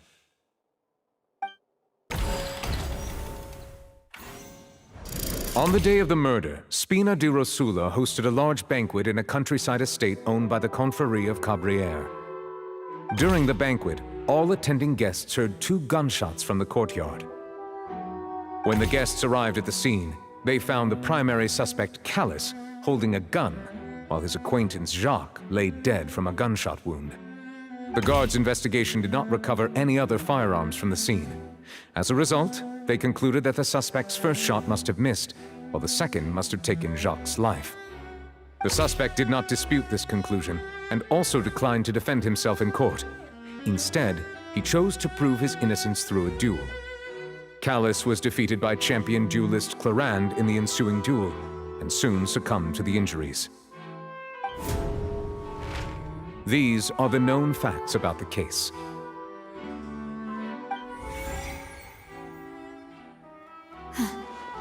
The one with the motive to kill was Jacques, not my father. And even so, Jacques still had no reason to pull the trigger. In truth, the third person shot Jacques first, and was shot in turn by my father when my father seized the gun from him. After that, the true culprit turned the third person into water, erasing all traces of him from the scene. Thank you for the summary, Your Honor. Of course, the guard's conclusion appeared quite sensible to us at the time. However, we should revisit the case now that we've gained new information about the abilities of water from the primordial sea.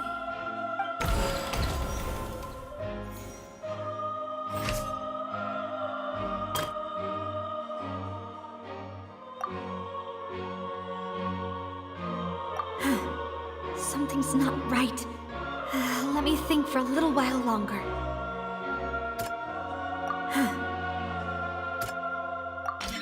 The testimony of the victim's family confirms that Jacques had thoughts of assassinating Callus when he set out for the banquet. However, in the end, he reconsidered, and instead shared everything with Callus, hoping to seek the latter's protection.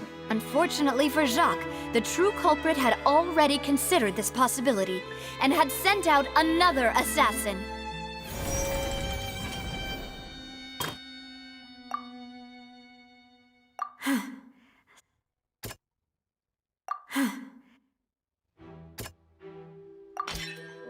assassin first shot Jacques, then turned to shoot Callus, only for Callus to wrestle the gun from him and kill him instead.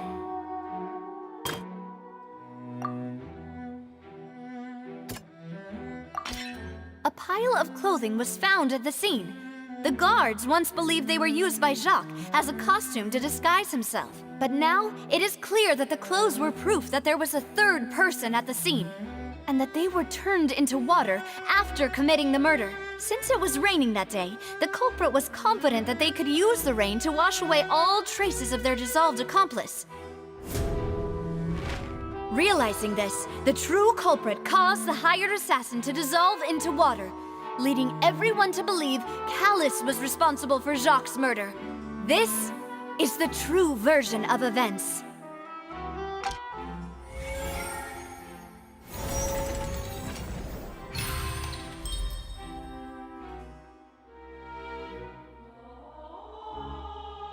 So that's what happened. Wait, you're telling me something as dangerous as water from the primordial sea has been used for all these years? What a great theory. It also explains Callus's and Jacques' respective motives. I guess they didn't shoot each other after all. Mr. Marcel, you are the one being charged with the crime.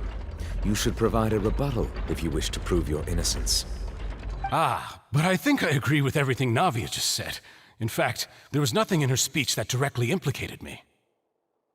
Then, may I ask some questions? In my opinion, we primarily need to determine two things. One, do you have the evidence to back up your claims? I'm afraid not. At least not at this very moment. Boo! If you don't have any evidence, you should just go home! I may not have the evidence with me, but I know where I could go to collect it. If we look up the deserted clothes against a record of people who went missing around the same time, we should be able to find a match. Considering the serial disappearances case, the guards probably kept careful records of all missing persons from around that time, regardless of age or gender. That makes sense to me.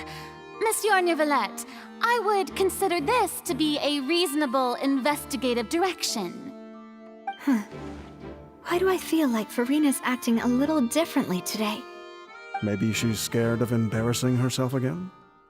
Alternatively, she's become more diligent after charging an innocent citizen in the last trial.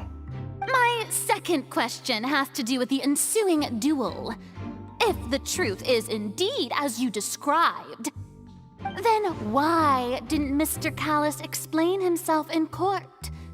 If he had testified that a person had been dissolved, he could have at least mounted a defense. I've thought about this too, and the answer is actually pretty simple. He felt there were things that were more important to him. The dissolving power of water from the primordial sea is an important secret for the true culprit of the serial disappearances case. My father could have exposed it for all to see, but he chose to take it to the grave. At that time, Spina di Rosula was in dire straits, and his reputation had already been shattered. He had no guarantee that going forward with the truth would allow the culprit to be brought to justice. What was certain, however, was that it would paint a gigantic target on my back. Boss once told me that Demoiselle had already been selected as the next target of the serial disappearances case. What? If the secret had gotten out, the culprit would have fought an all-out war with Espina right there and then. I wouldn't have been the only one in danger. All of us would have stood to lose our lives. Of course, the guards might eventually figure out the truth of the matter and determine that we were in the right. But what good would that do? How can a hollow verdict protect anyone? Had this opera house ever given my father any kind of confidence in its brand of justice, Spina di Rosula would have had no reason to exist. But by staying silent, we retained the ability to deter our opponents and continue the stalemate. I was able to become Spina di Rosula's president, which made me harder to target, as well as giving me more time to grow and learn. And once I have figured out the truth and stepped up to the challenge, I will do what this opera house cannot, and restore my father's truth and honor back to him. So, you mean to say, your father intended to die in the duelist's ring? That's right. Do you have any proof? Of course. All you need is to ask his opponent, Clarand. I don't need your apology, your guilt, or your support from the shadows. You don't have to do anything for my sake. But since he entrusted his will to you, Clarand, you should tell us the truth about his sacrifice. So, during the duel, did you believe that Callus was intending to die? Yes, I did. As a champion duelist, I've fought many battles and taken a countless number of dishonored lives. In my line of work, I've seen all kinds of people give their all for the faintest hope to continue living. Some were determined, others passionate, and some even manic and twisted. Just one look and I can tell if a duelist is hoping to live or if they're looking to die. I hereby swear on my name and honor as a champion duelist that Mr. Callus never intended to leave the ring alive. Since that's your testimony, I have no more questions. It appears there really are good grounds to reopen this case. I concur. However, Miss Navia, you still have not explained the link between your father's case and the serial disappearances case. Right? What she said was fascinating, but kind of beside the point. Wait, weren't they just talking about the serial disappearances case? Of course, Your Honor. The two cases are connected via a matter of timing. In my father's case, the culprit intended to kill both Jacques and Callus. As a result, they planned to act after hearing 2 gunshots. And at the end of Linny's trial, the culprit also only dissolved the victim in front of everyone because they realized they were at risk of being identified. The culprit could only time their actions so precisely if they were already at the scene. Coincidentally, Marcel attended both the banquet and the trial. So that's why you suspected me. Even after hearing your reasoning, I still can't help but find it a little preposterous. I'm used to it, though. You've always been an impulsive and sentimental child, Navia. It's one of your most endearing traits. No need to appeal to pathos. I won't try to refute your points one by one, but even if everything you just said was true, can you prove that I was the only person present at both events? On top of that, does a person have to be physically present to control the timing? Can't someone remotely monitor the place?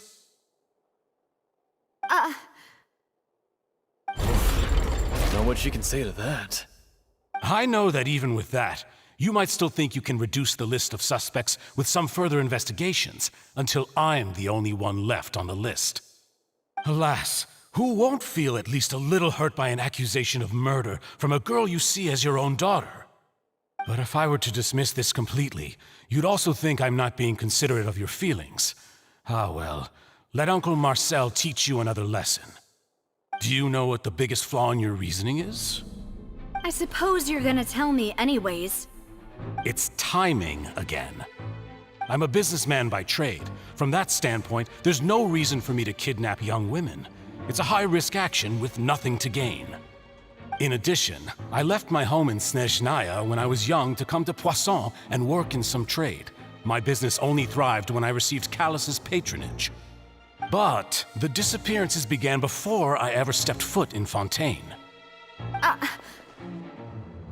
I do apologize, demoiselle. This was my mistake. No, it's not your fault. I'm sure he had come prepared.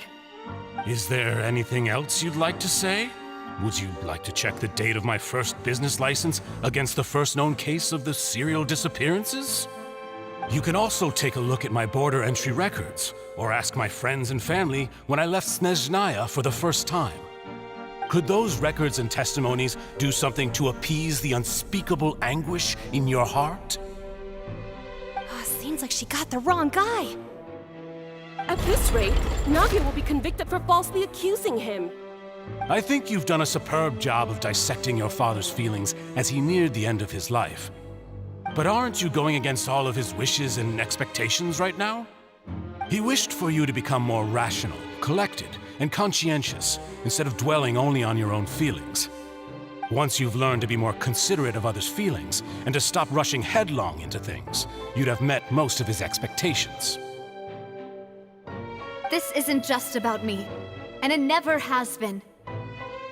The biggest difference between me and the rest of the victims is that I still have the ability to search for the truth, while that same agency has long been taken from them. The people whose families were destroyed by synth abuse, the people who lost their loved ones to the serial disappearances, and the people who suffered tragic ends due to their sense of justice. Many people's images are flashing before my eyes. I'm sure some are coming to those of you in the audience as well. And whose image do you see, Marcel? Is it a man named Vacher? Oh, so you do know that name. I'm merely surprised you'd suddenly say the name of someone I've never even heard of. I was waiting for you to say that.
Illusion shattered! Now you shall perish! Steady as stone.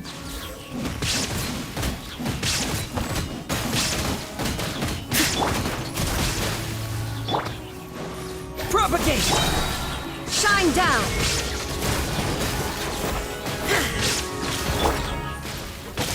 Spring forth! All hail! Illusion shattered!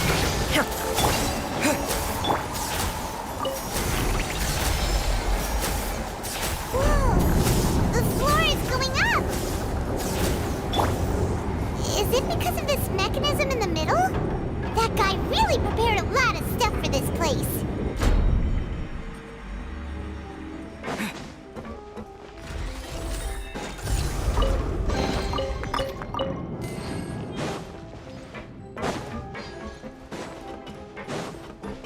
Paimon thinks we need to go up, but Paimon doesn't see a way. Let's take a look around. Maybe we'll find a hidden mechanism that'll show us the way up.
The water level is rising! Now we can swim to the top! But this is still a ways away from where we need to go.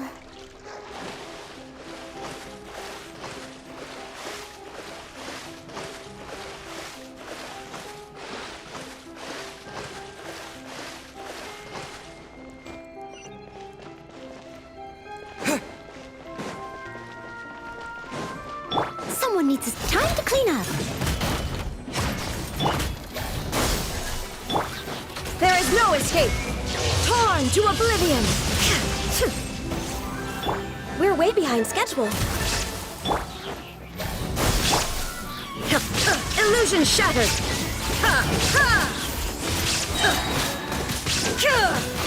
Scatter!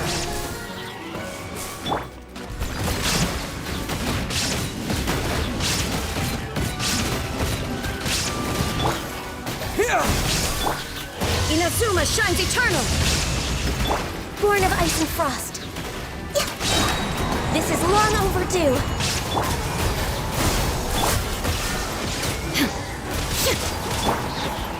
As a good knight should. Propagate!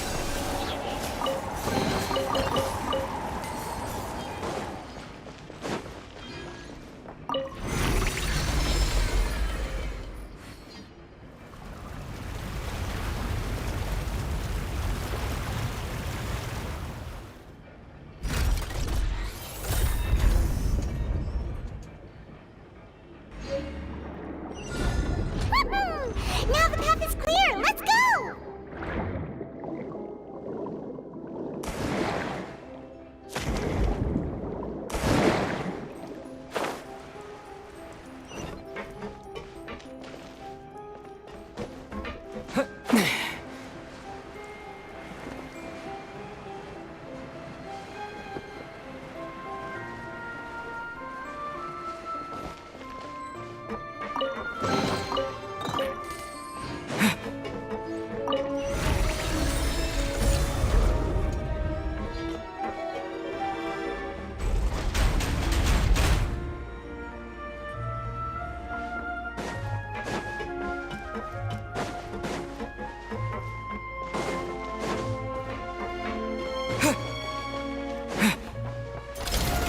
Terminate! There is... insolent! No touching. I must leave no stone unturned.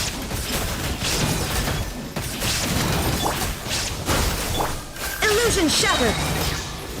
Now ye shall perish!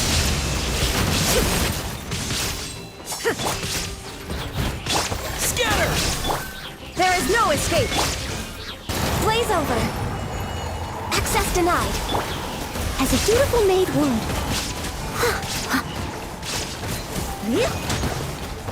Leave it all to me.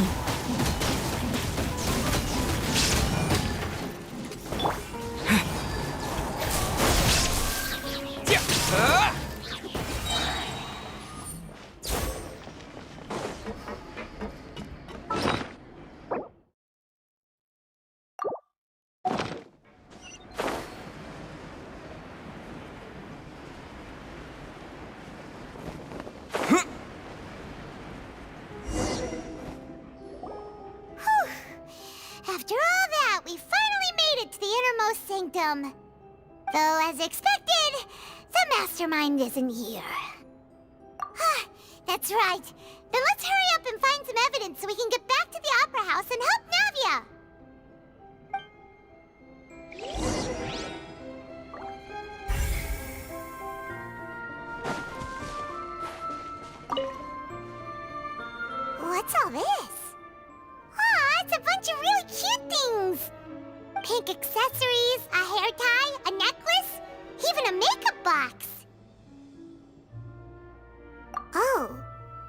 Paimon sees it too, but why are all these cute things labeled with different girls' names?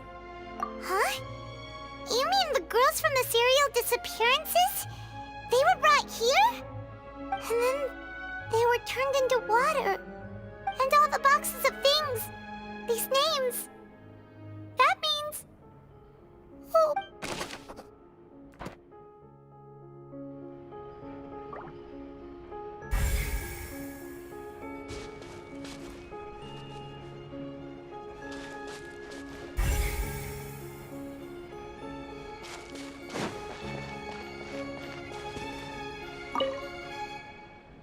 Oh, look!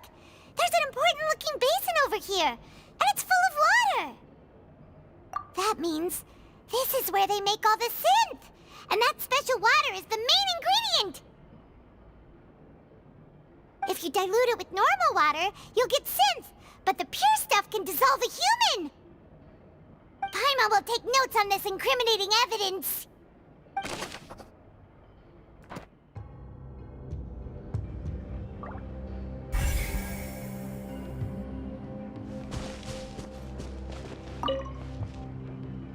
Let's see what's written here. Nothing escapes Detective Paimon's eyes. Callus. Navia's father. Oh, this seems to be an investigation report on him. Yep, it's about finding someone to assassinate Jacques and Callus because of a lack of confidence that Jacques himself would go through with it. This should prove the existence of the third person, right? We still have not determined the exact content of the key information Callus has passed on to certain members of his organization. The old dog's a real menace to deal with. Even if he abides by the promise he's made to us, he will still have the upper hand. He can act whenever he wants to make our lives miserable. The only option left is to remove him from the picture entirely. I concur. Let's send someone to kill him. He won't declare war as long as we don't touch Navia. Oh, seems like we've got a bunch of correspondence between the higher-ups. They're all just so evil.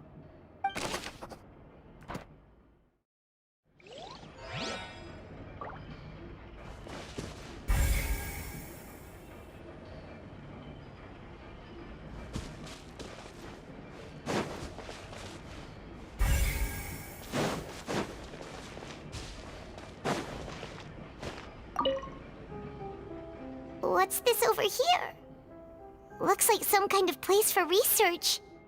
Experiment number 16 aims to verify Jacob Ingold's research conclusions on the primordial sea and use his theory as a foundation to achieve a breakthrough. The experiment was a failure. No individual managed to resurface from the water from the primordial sea. Female specimens 22, 23, and 24 were dissolved. Sorry, Traveler. Paimon will try her best.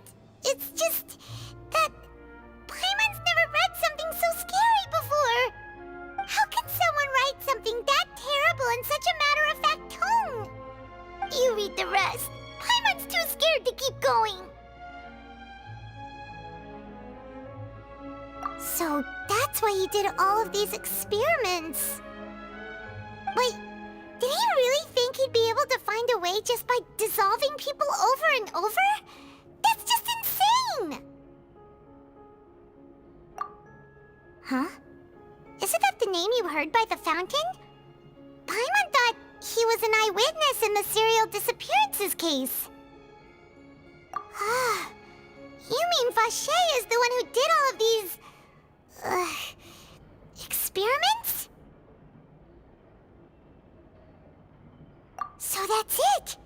Vacher was no victim, but personally took his lover and... No, that's not it either!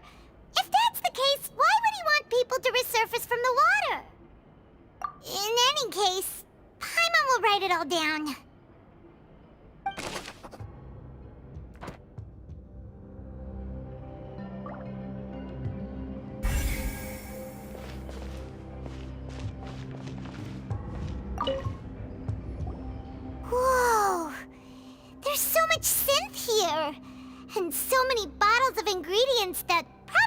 contain the waters of the primordial sea. Mixing in progress. Ready to drink? Stock sample? Huh. They've also got all the synth pretty clearly labeled. Whoa, there's even fruit-flavored synth? Yep, it's super obvious.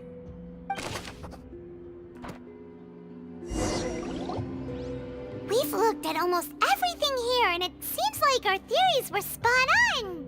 But, yeah, we haven't found anything that reveals his true identity. No wonder even Neuvillette wasn't able to find anything. Whoever it is probably destroyed everything to do with that name a long time ago. That way, even if we bring all this back to the opera, we won't be able to identify the true culprit. Sure thing. Paimon won't admit defeat to this guy either.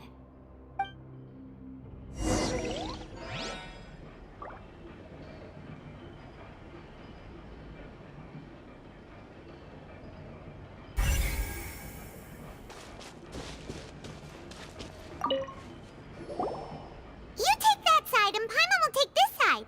Check everything carefully. We'll find something for sure.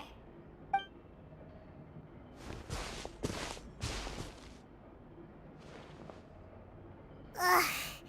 Nothing at all. And Paimon can't even find snacks either.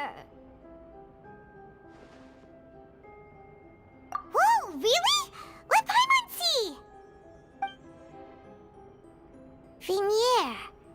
Isn't that Vache's lover's name? Then you found her diary. Let's see. Aw. It's just a normal diary chronicling their love story. She was so sweet, too. Oh. So many! A whole page's worth! But they're all crossed out. Was she unhappy with all of them? The final name she decided on was... Marcel. Wait, but Marcel's pretty old. Has this case been going on for so long that he's Vache and Vinier's grown son? Hey! Paimon still hasn't figured it out yet.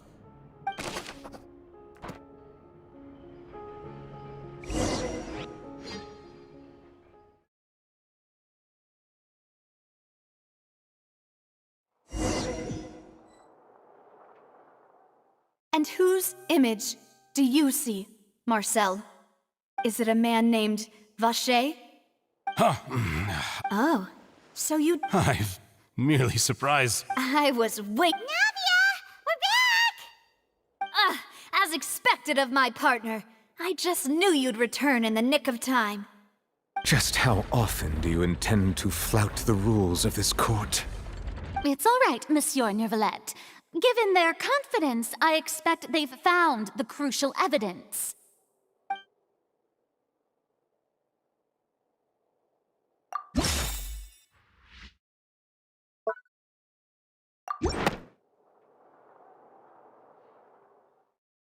But the truth of it, Marcel, is that you've always been Vache.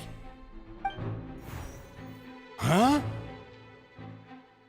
We've investigated your lair and we already know everything! After your lover, Vinier, was dissolved, you kept abducting young women to experiment on the hopes of bringing her back to you! You even created Marcel as a new identity and destroyed all records of your past as Vache! So that's it. Even the villains in opera performances rarely go that far. And with that, Marcel's motive has now been established. This information regarding your past also dismantles your prior timing defense. Well, Marcel, do you know where you went wrong? You fixated your gaze on the lover that passed away, instead of paying attention to the living people around you. So, you never noticed how we changed, or how we grew as individuals. You also never understood Boss's real expectations for his daughter. Or our determination to see things through. Your determination. Mr. Marcel, please speak up now if you would like to defend yourself. Otherwise, the trial will move on to the next stage. Do you really think I wanted to do any of this? Pay attention to you? What for? Have you ever paid attention to me? Ever empathized with my pain? Ever known how it feels to watch the love of your life dissolve right in front of your eyes? No one helped me. No one even believed me. All those decades ago, even the officers from the Maison Gardiennage were laughing at me. They said there's no way a human being can turn into water. So I must have gone mad from grief. Vignier's death was brushed away by all of you as if it didn't matter at all. Well, now you know, don't you? Ha! Well, it's too late now. All those who were dissolved are gone forever. You only have yourselves to blame. You set up this ornate opera house in pursuit of your so-called justice, your beloved drama, while turning a blind eye to the suffering of the people. Vignier is dead. We promised each other that we would always be together. Wherever she goes, I will follow. But I'm not from this blasted place, so I can't be dissolved, no matter what I do. Hey, is that water from the primordial sea that he's drinking? I can't dissolve! Can't dissolve! Can't dissolve! Do you all see? I can't go! I can't follow! So if I can't go where she is, what choice do I have but to try to bring her back? I did all of that, and in the end, that accursed Callus still got the better of me. I spent my entire life living on pins and needles, only to get stabbed by his idiot daughter at the very end. The suspect is exhibiting signs of mental distress. Guards, please restrain him. Don't touch me! Don't anybody come near me! I still need to save Vignier. A promise. We made a promise. Vignier. Vignier! Please, Vignier, don't think badly of me. All I want to do is fulfill our promise. At this point, the verdict of this trial is clear. With Mr. Marcel's conviction, the charges against Mr. Tartaglia no longer have any basis. Fine by me. I was in a bad mood, but after a show like that, I'm actually feeling pretty good. Traveler, please submit all the evidence you have collected to the guards, so that I might review and summarize the truth behind the serial disappearances case. The man now known as Marcel was originally named Vacher and worked as an adventurer with his partner and lover Vignier. During an underwater expedition, Vignier accidentally came into contact with water from the primordial sea and was dissolved in front of Vacher as a result. Vacher learned of the primordial water's existence through the work of others and began to kidnap young women for research, with the goal of discovering a method to restore Vignier back to life. To cover his tracks, he invented the new alias of Marcel and began to operate a business in Poisson. During the course of his research, Vacher discovered that a diluted concoction of water from the primordial sea can induce feelings of euphoria, and began to manufacture and market synth. However, as he accumulated wealth to fund his continued research and expanded the scope, he came into conflict with Spina di Rosula. After exchanging blows with Spina di Rosula for many years, Vacher decided to assassinate their president Callus at a banquet. Although the assassination did not go as Vacher expected, he was able to turn Callus into the murder suspect by dissolving the assassin he sent to the scene. And just recently, Vacher attempted to frame Linny as the culprit of the serial disappearances case, using a similar method. However, his attempt to frame Linny failed, and the power of water from the primordial sea became public knowledge. This case also exposed enough of Vacher's machinations that he was eventually successfully charged in court. Thus concludes the enigmatic history of the serial disappearances case, with the truth revealed to all.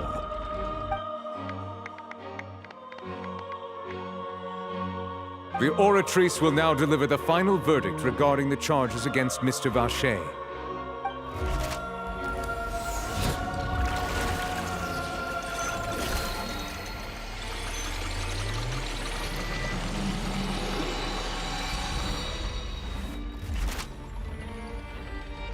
According to the judgment of the Oratrice Mécanique d'Analyse Cardinale, Mr. Vacher is guilty. Guards! Take Vacher away. Good. It's what he deserves.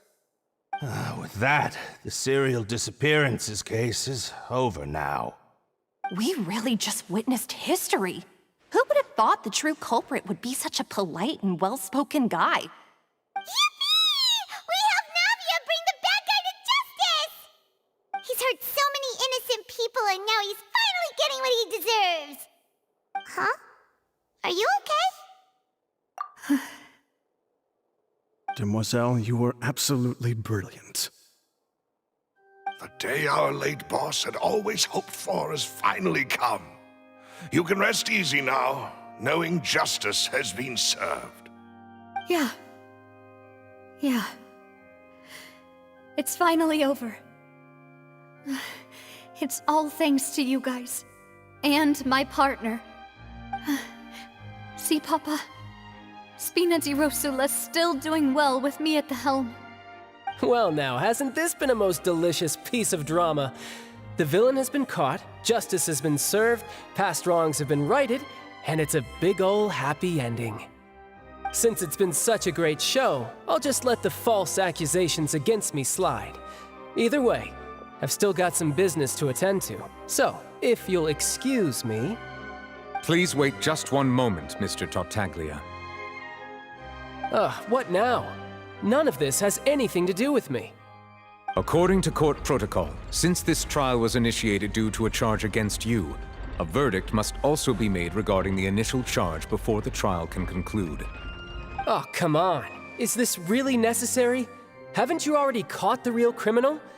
Isn't it time for side characters like me to exit stage left? Please respect the laws of Fontaine. This has always been the rule.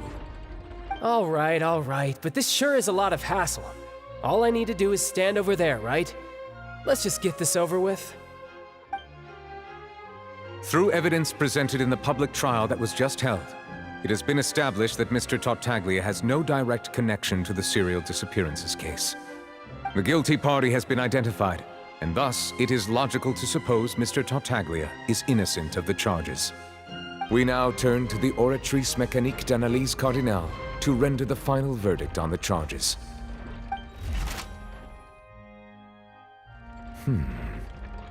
According to the judgment of the Oratrice Mécanique d'Analyse Cardinale, Mr. Tartaglia is guilty. What? Hey! That's not funny! Didn't you just say I'm supposed to be innocent? What's with this verdict? Is your justice machine malfunctioning? Huh? This has never happened before. The Oratrice actually returned a different verdict from the Chief Justice. I mean, have you ever heard of an innocent Fatui Harbinger? Do you think the Oratrice might have just convicted him on general principle? But weren't the charges about the serial disappearances case?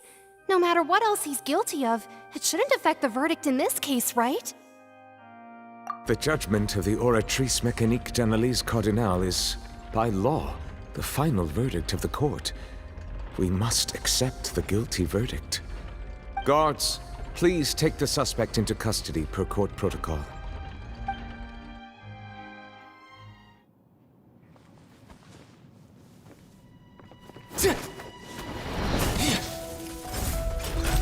So this is how justice is done in Fontaine. What a joke. You've got your rules. Well, I've got mine too!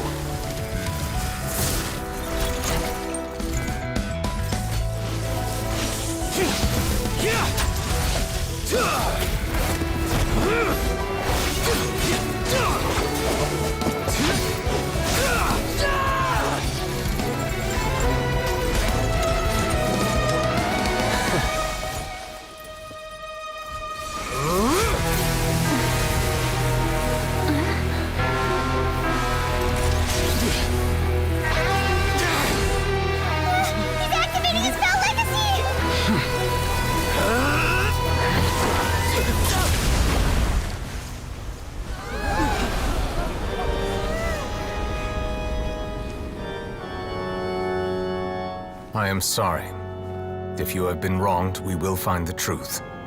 But the rules of the court must be upheld.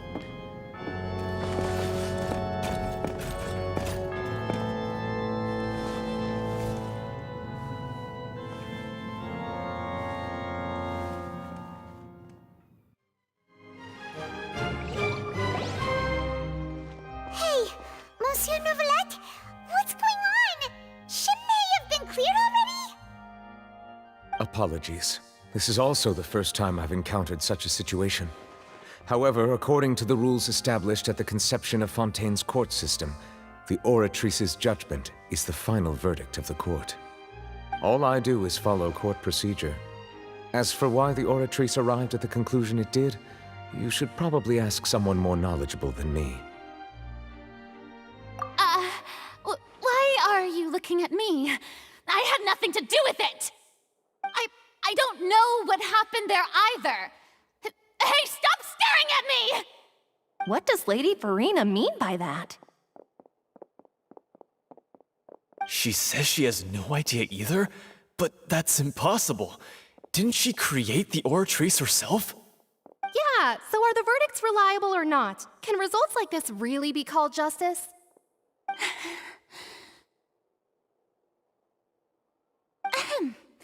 My dearest citizens, did you really think we'd allow an incorrect verdict to be handed out in this court? Did you really believe that the judgment could be mistaken or be the result of some sort of random mishap? Don't tell me you thought even I had been blindsided by the Oratrice's result. But the way she looked just now, it was pretty obvious she had no idea what was going on. However, given the state of things, I shall give you an explanation. Everything that just took place, including my supposed shock and bafflement, was a part of an elaborate performance, with every action meant to stir up drama and excitement. And, of course, for every performance there is a script. Everything has unfolded exactly as I expected from the very beginning. As the embodiment of the very concept of justice, the Oratrice shall never render an arbitrary judgment! If you thought Child had nothing to do with the serial disappearances case, it is only because you've been blinded by the superficial appearance of innocence. Everything he's done, not to mention the danger he poses, are beyond ordinary comprehension and completely unforgivable! All shall be revealed in time. You will come to understand my noble intentions, as well as the absolute correctness of the Oratrice's verdict.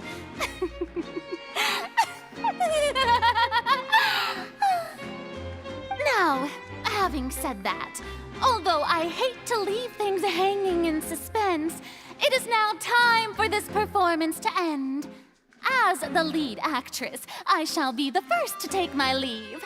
Toodaloo! So she chose to make her escape after all, did she? So you're saying we shouldn't put much stock into what she just said?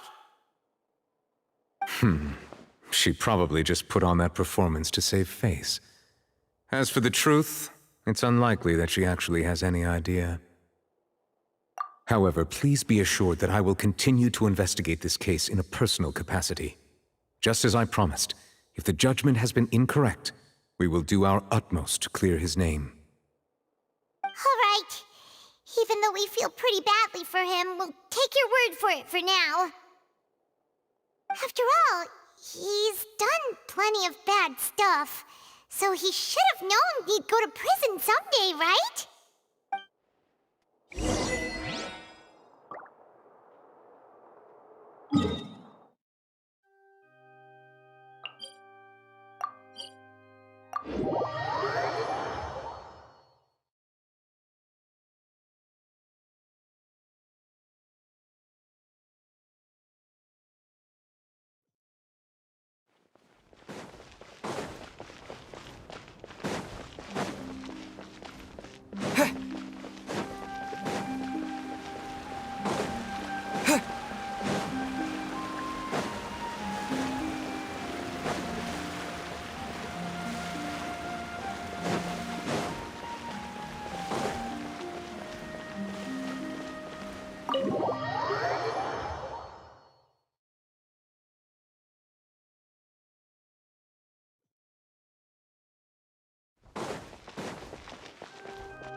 Hey, what are you doing? Quick, stop him! Traveler! Hey! Traveler! Marcel! What are you doing over here? Stop resisting arrest! Cease, or we'll add another charge to the list. No, wait! I just want to ask the Traveler something. I'm not looking to run away. Please, just let me ask this one small thing. Go on. Thank you. I was being led away when I finally realized something. Where did you first hear the name Vacher? I erased all records of that name. So, unless... Are you still trying to prove your innocence? Give it up. You've already been convicted. Really? You did? You're sure? You met her? But how could that be? How did you manage to do it? The Fountain of Lucine? Then she's been so close to me all along. And I just never... Please give me a chance to talk to her again. Just let the Traveler take me to the fountain to see her one last time. This is the last request I'll ever make in my life. You can do whatever you want to me afterwards. I don't care. What? Give an inch and you want to take a mile? Do you think serial killers get to make requests like that? Paimon agrees. Why should we give him what he wants when he's only done a ton of super terrible things? This request, is it worth as much to you as your life? Of course! Wait, no. It's worth even more than my life. Humans. Will they betray the instinct to live just to satisfy spiritual needs? Very well. I will grant your request. Your Honor, I fear that... I will go with him. You do not need to worry about any escape. In that case, I shall leave him in your most capable hands, Chief Justice. Thank you, Your Honor.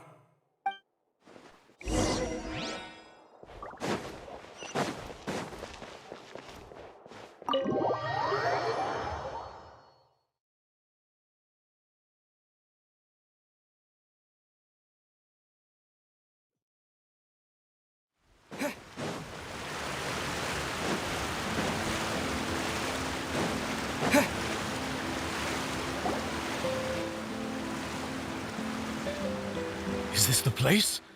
You said she's here, but what do I need to do to see her?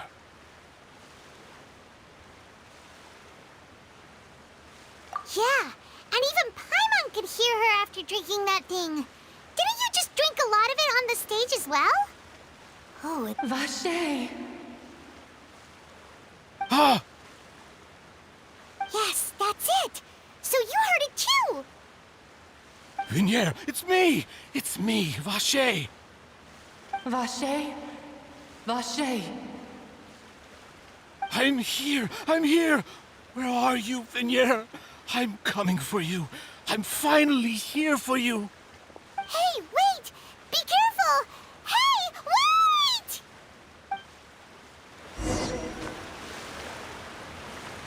Vignier, is that you? It's me, Vacher! Vignier! Vacher? Why did you come? Didn't I say? You don't need to look for me. You look a lot older than I remember. How long has it been? It's been more than 20 years. I've suffered for over 20 years since the day you left. All this time, only the thought of bringing you back has kept me alive. Nothing else mattered to me. I must be dreaming. Who would have thought I'd get the chance to tell you all of my feelings like this? Vignier, you are my everything. I really don't know how I could live without you. But Vacher, if you ask me, this world would be better off without you. What are you saying? If not for you, I would have finished my law degree and probably become a top-tier attorney one day. If not for you, I would have continued to pursue my love of the arts, and my works would have been displayed in the Palais Mermonia itself. If not for you, I would at least have been able to take care of my mother.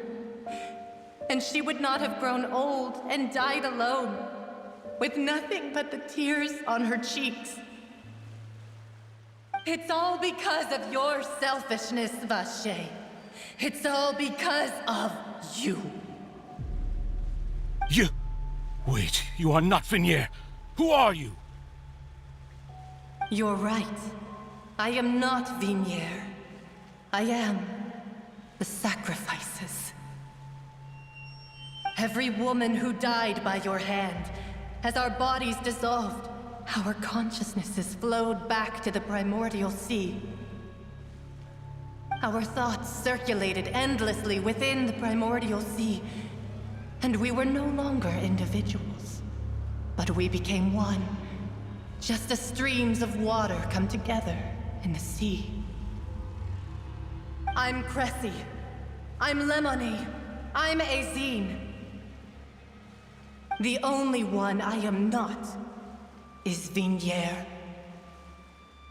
Why? But then, where is Vignier? She doesn't want to see you anymore. Every tendril of her consciousness is avoiding you. This is what you get for your selfishness. Your selfishness robbed us of our lives and our futures. You said time and time again that you'd do any and everything for her. But did you ever consider whether she'd want to see you do the things that you did? If she would despise you for what you became?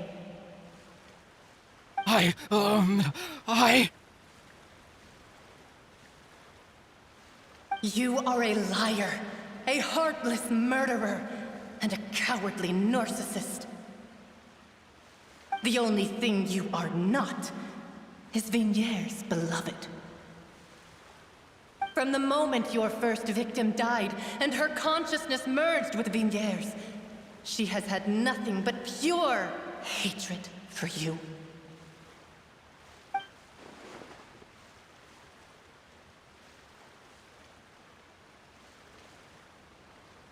No! Yeah!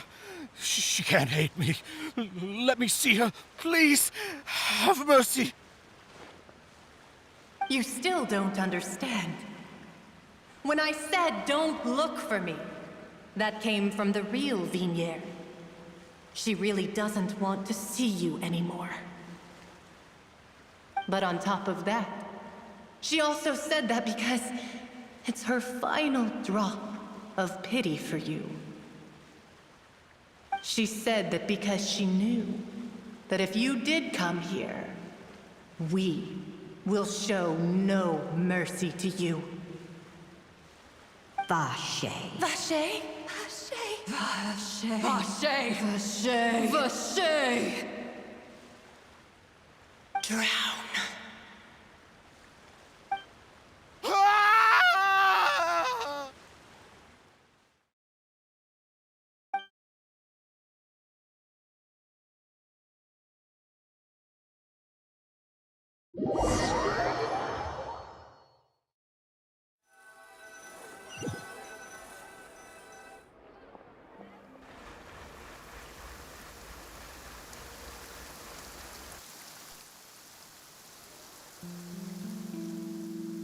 Finally, we have some time to do shopping. Gosh, it's really been a long time since we've been able to relax. Well met, partner. I knew something great was going to happen when I woke up in such a good mood today. Even this weather can't put a damper on the demoiselle's mood. It's a pleasure to see you both again. Oh, hey, Navia! It's been a few days. Paimon's already started to miss you. Oh, now that I believe. I'm easy to work with and always bring home the bacon. Who wouldn't treasure having a partner like me? Sounds like you're really enjoying life these days, Navia. What have you been busy with since the trial? It's just been one thing after the other. I've been making non-stop trips between Poisson and the court since then. Everyone from Spina di Rosula organized a memorial for my father. We never held a memorial when he first died, since everyone knew that even if we held one back then, no one was going to come.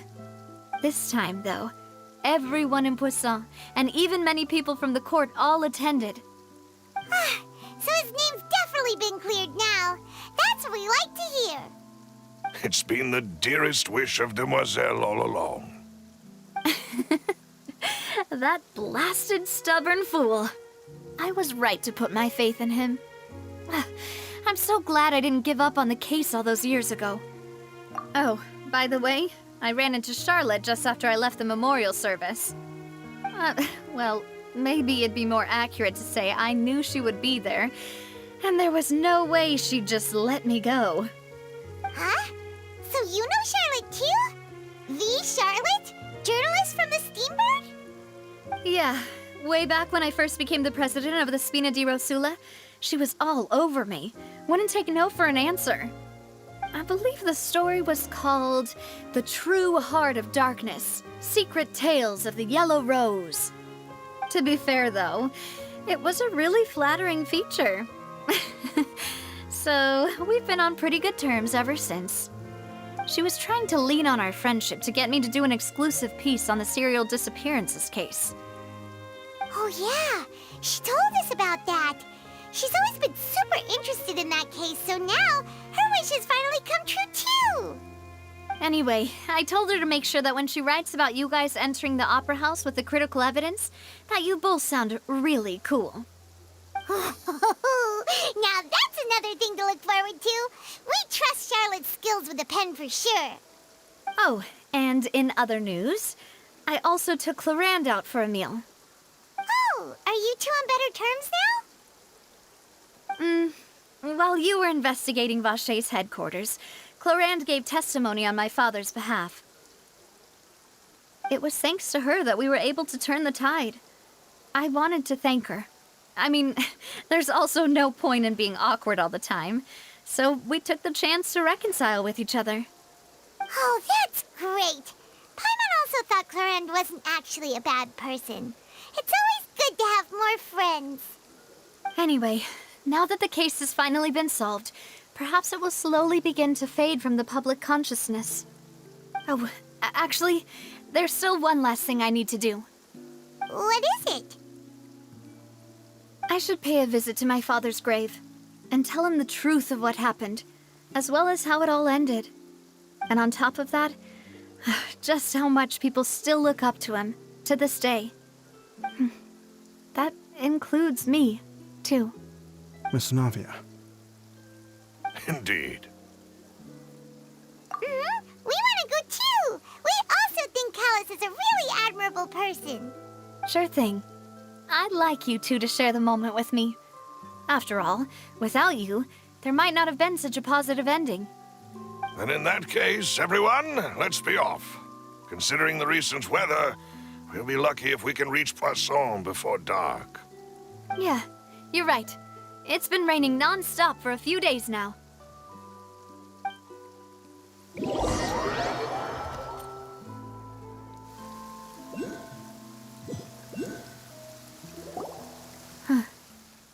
This is where my father's grave is. To be perfectly honest, even I haven't been back here for a long time. Huh? There's someone there already. Wait, that figure. It can't be. Hmm? Isn't that Nervalette? Why would the Chief Justice be here? Huh? Navia?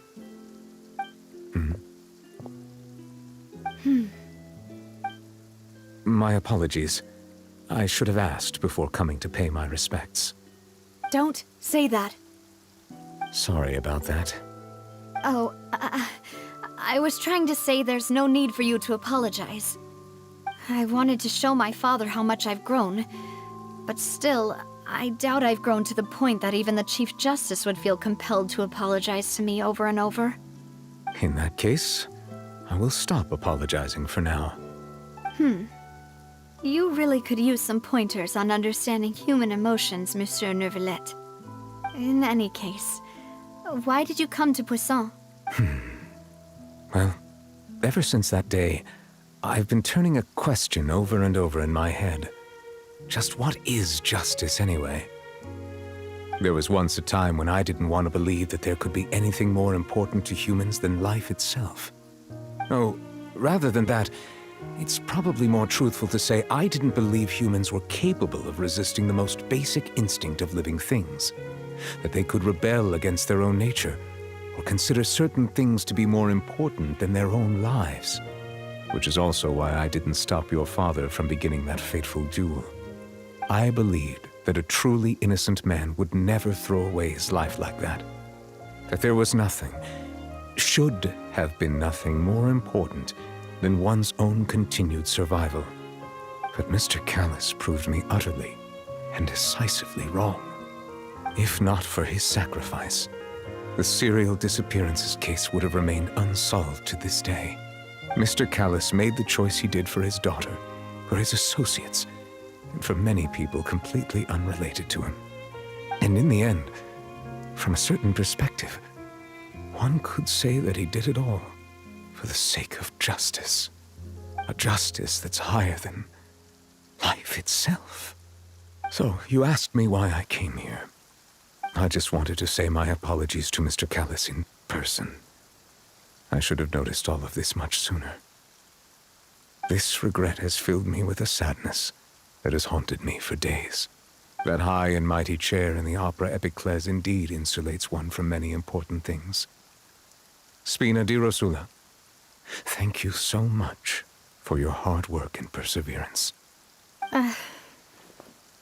I'm sorry for being mad at you before.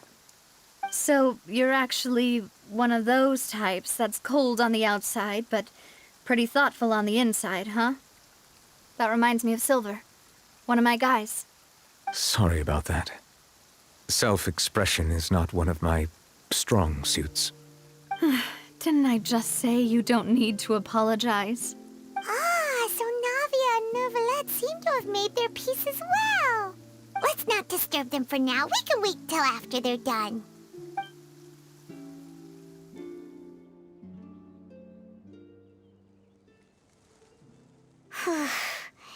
Paimon's never paid respects at someone's grave before.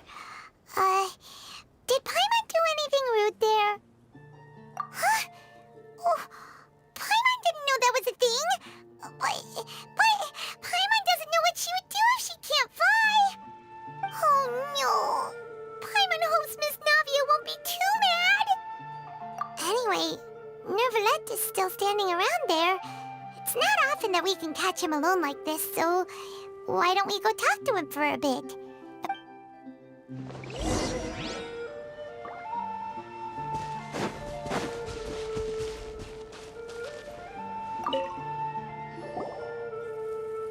Oh, it's you two. Did Miss Navia invite you to come pay your respects to her father? Mm-hmm. We ran into Navia on the streets today, so we just followed her here. I see. Then is there something that I can help you with? Well, it's pretty hard to run into you like this since you're usually super busy. So we figured we could try to ask you a few questions, if that's okay. Please feel free. Though outsiders, you helped us solve one of the greatest mysteries in Fontaine, and it would be my pleasure to return the favor. So, at court, the bad guys referred to that special water as water from the primordial sea, but what is it really? Truthfully, that name is already quite accurate. I can only surmise that Vacher and his ilk only learned of its nature and existence after extensive research. There used to be a special sea on the surface of this planet. The nature of its seawater was rather different from that of the sea we know today. Most of Tevat's life forms were first born in that special sea. You could say it nurtured much of the life on this planet. Huh. So it really was where everything began. It makes sense to call it primordial then. But today, the primordial sea no longer exists on the planet's surface. What Vacher discovered must have been some kind of special case, or a remnant from a truly ancient age. Huh. So that's how it is. Oh, you really know everything, Monsieur Neuvillette. But if that's the case, then why would people, at least people from Fontaine, dissolve in that kind of water? Indeed. Why would the primordial sea, which was known to engender and nurture life, suddenly reverse itself and devour life instead? To be frank, that also doesn't match my understanding of this world and its laws. There must still be some unknown secrets around the people of this land. Is there anything else you'd like to ask me about?